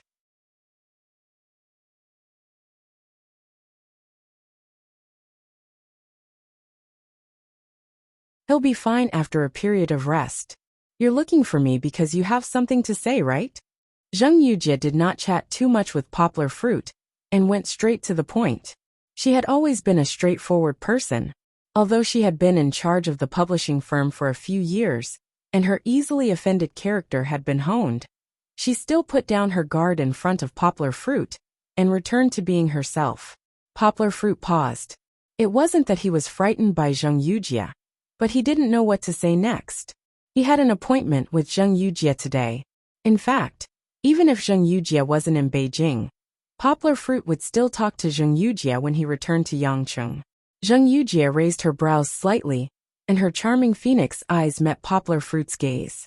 However, when she saw the serious expression on Poplar Fruit's face, her pupils constricted. I'm getting married. Poplar Fruit finally said this sentence.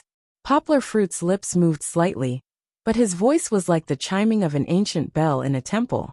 It was also like a huge wave on the beach, drowning Zheng Yujie. It was as if everything had sunk into silence. Zheng Yujie opened her mouth, but she couldn't say a word. She couldn't hear any sound either. The voice in her heart became louder and louder. He's getting married, he's getting married. That's right. But the bride isn't me. Zheng Yujie snapped out of her daze and saw Poplar Fruit standing by her side, looking at her with concern. His eyes were filled with worry and concern, but they were as warm as ever. Are you all right?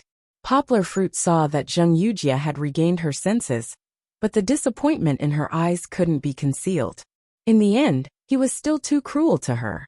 Poplar Fruit wouldn't deny that he did have special feelings for Zheng Yujie. And Zheng Yujie, after all these years, was unwilling to give up on her feelings for him. Poplar Fruit was deeply touched. But Poplar Fruit couldn't give up on his feelings for Fang Beibei. Fang Beibei and Zheng Yujie were the same.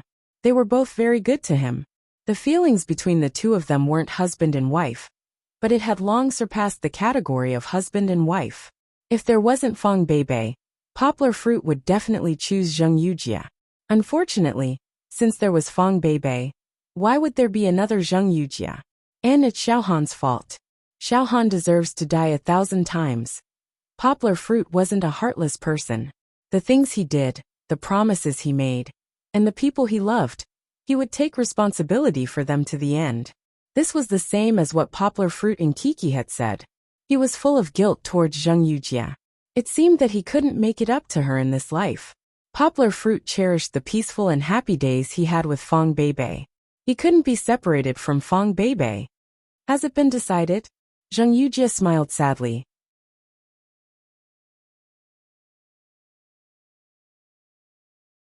The charm at the corner of her eyes had long been replaced by sadness. Not yet. I'm preparing to formally propose during the graduation ceremony, Poplar Fruit said softly. Poplar Fruit had been preparing for this plan for more than a month. That means it hasn't been decided yet. Zheng Yujie's eyes flashed with a glimmer of hope. No, it's basically confirmed. Poplar Fruit was a little anxious at first, but his tone gradually softened. He said softly, Yujie, you know that Beibei and I have long been engaged. Zheng Yujie's tears were like golden beans. They wouldn't fall easily, but at this moment, they couldn't help but roll down her smooth jade-like cheeks. Zheng Yujie still had that cold and elegant expression. She slightly raised her delicate chin, as if she wanted to hold back the tears that were about to fall. Why are you so cruel to me? You don't give me any hope. Zheng Yujie didn't ask or question. She just murmured softly, Hope. Poplar Fruit sighed and said somewhat sadly, If there was really hope, why would I be so frank with you? Yujie, you know, I don't want you to continue. Don't say any more. Zheng Yujie suddenly stood up. 2 lines of tears were already flowing down like a broken dam. She said coldly, I don't want to listen to your explanation, and I don't want to see you again. After saying that, Zheng Yujie looked deeply at Poplar Fruit. She closed her eyes in pain and turned to leave. Poplar Fruit moved, but in the end, he still sat down dejectedly in his seat. His beloved had already floated away. In the end, did they still break up? How is that possible? Zheng Yujie still has a lot to do. Even if Xiaohan gets beaten up by everyone, he will still seek justice for Zheng Yujie.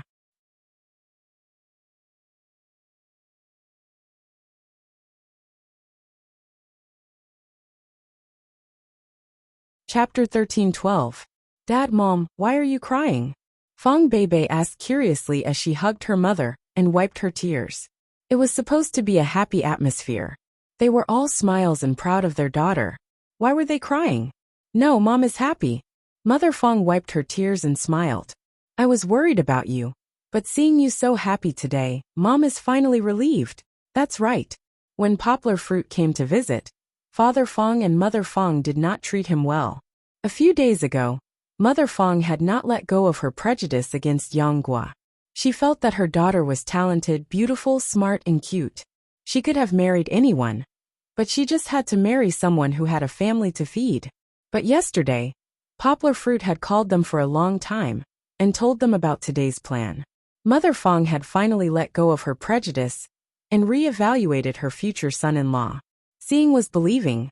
Mother Fong had observed Poplar Fruit for the past few years. Even if she still had her prejudice, she could not ignore Poplar Fruit's excellence. Now that she thought about it, other than having a daughter, Poplar Fruit was indeed the best candidate for a son-in-law.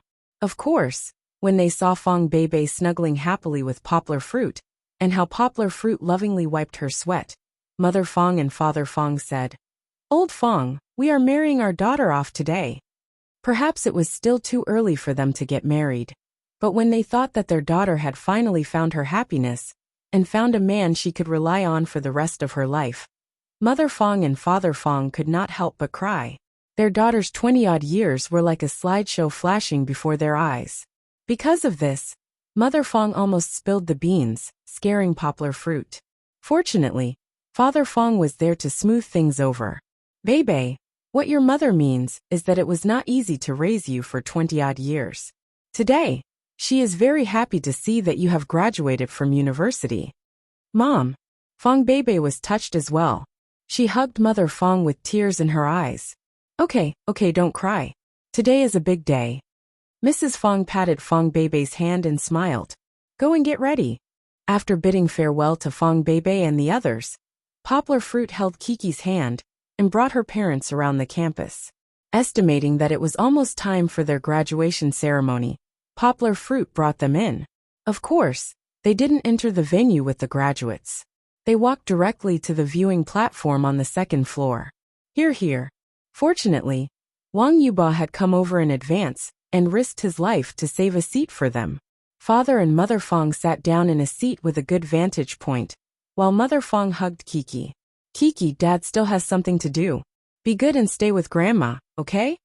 Poplar Fruit entrusted his daughter to Father and Mother Fong. He also entrusted Father and Mother Fong to Wang Yuba. Yuba, I'll leave the upstairs to you. Poplar Fruit patted Wang Yuba's shoulder. He paused for a moment then said, Help me film more. Brother, don't worry. Even if I can't get a good shot, we can ask the school's publicity center for a videotape. Wang Yuba chuckled and pointed at the several cameras in the hall, which looked like a gala. There was even a rocker camera in the middle. Seeing this, Poplar Fruit was delighted. The school's lineup for the graduation ceremony was very strong. Just like Wang Yuba said, they could record the entire process from multiple angles. Even Poplar Fruit hoped that his best moment could be clearly recorded.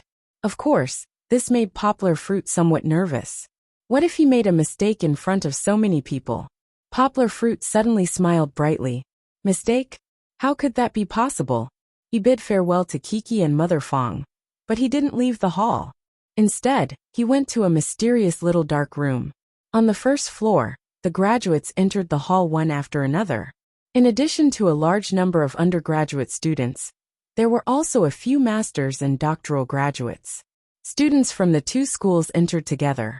After they were seated, there was a waiting period. During this time, the director's camera feed would be played on both sides of the big screen. It felt like watching a live broadcast. Of course, as Higashiyama University's annual graduation ceremony, the cameras began to capture the male and female students sitting together. Many of them were couples. If they were captured, they would have to act intimately in front of everyone, or kiss. Of course, this was voluntary. It didn't matter if they didn't want to. Fong Beibei wasn't very interested in this small program. In the past, When she and Poplar Fruit watched a Lakers game, they were captured by the cameras. Moreover, Poplar Fruit wasn't by her side now. Fong Beibei deliberately looked upstairs. At first, she only saw Wang Yuba. She waved to Lin Xingshan. And then Kiki Mother Fong and Father Fong appeared in her field of vision. However, Poplar Fruit wasn't there. Where's Uncle? Fong Beibei suddenly felt a little lost when she couldn't see him. Maybe he went out to buy water? However, the graduation ceremony was about to begin soon. Fong Beibei couldn't continue to let her imagination run wild. Next to the stage, the host didn't walk up. Instead, he directly read out the process of the graduation ceremony. The first segment was the entrance of Higashiyama University's scepter. Everyone looked back and saw that the quaint door was opened. The professor, who was also wearing a special robe, walked in. The first one to walk was Academician Pan Fong, a retired professor from the School of Mathematics and Mathematics. He walked very steadily, smiled slightly, and held Higashiyama University's scepter high with both hands, as if he was the unyielding intellectual backbone of the university.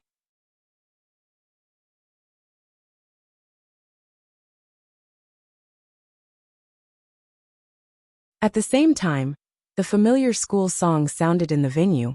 White clouds are high, Pearl River is long, our university stands tall, for the glory of the nation. The school song that had been sung for hundreds of years was still inspiring. Every student who was about to graduate was so excited that their scalps tingled. They couldn't help but stick out their chests. Fong Beibei also looked at Academician Pan Fong excitedly. He was the author of many academic books that she had read. He was a legend in the school. Only when the old academician walked past her did Fong Beibei feel a little better. She had time to look at the principal, dean, and other professors behind her. Wait a minute. Fong Beibei was stunned when she saw a familiar figure floating in front of her. Poplar Fruit. Wasn't he wearing casual clothes? And shorts?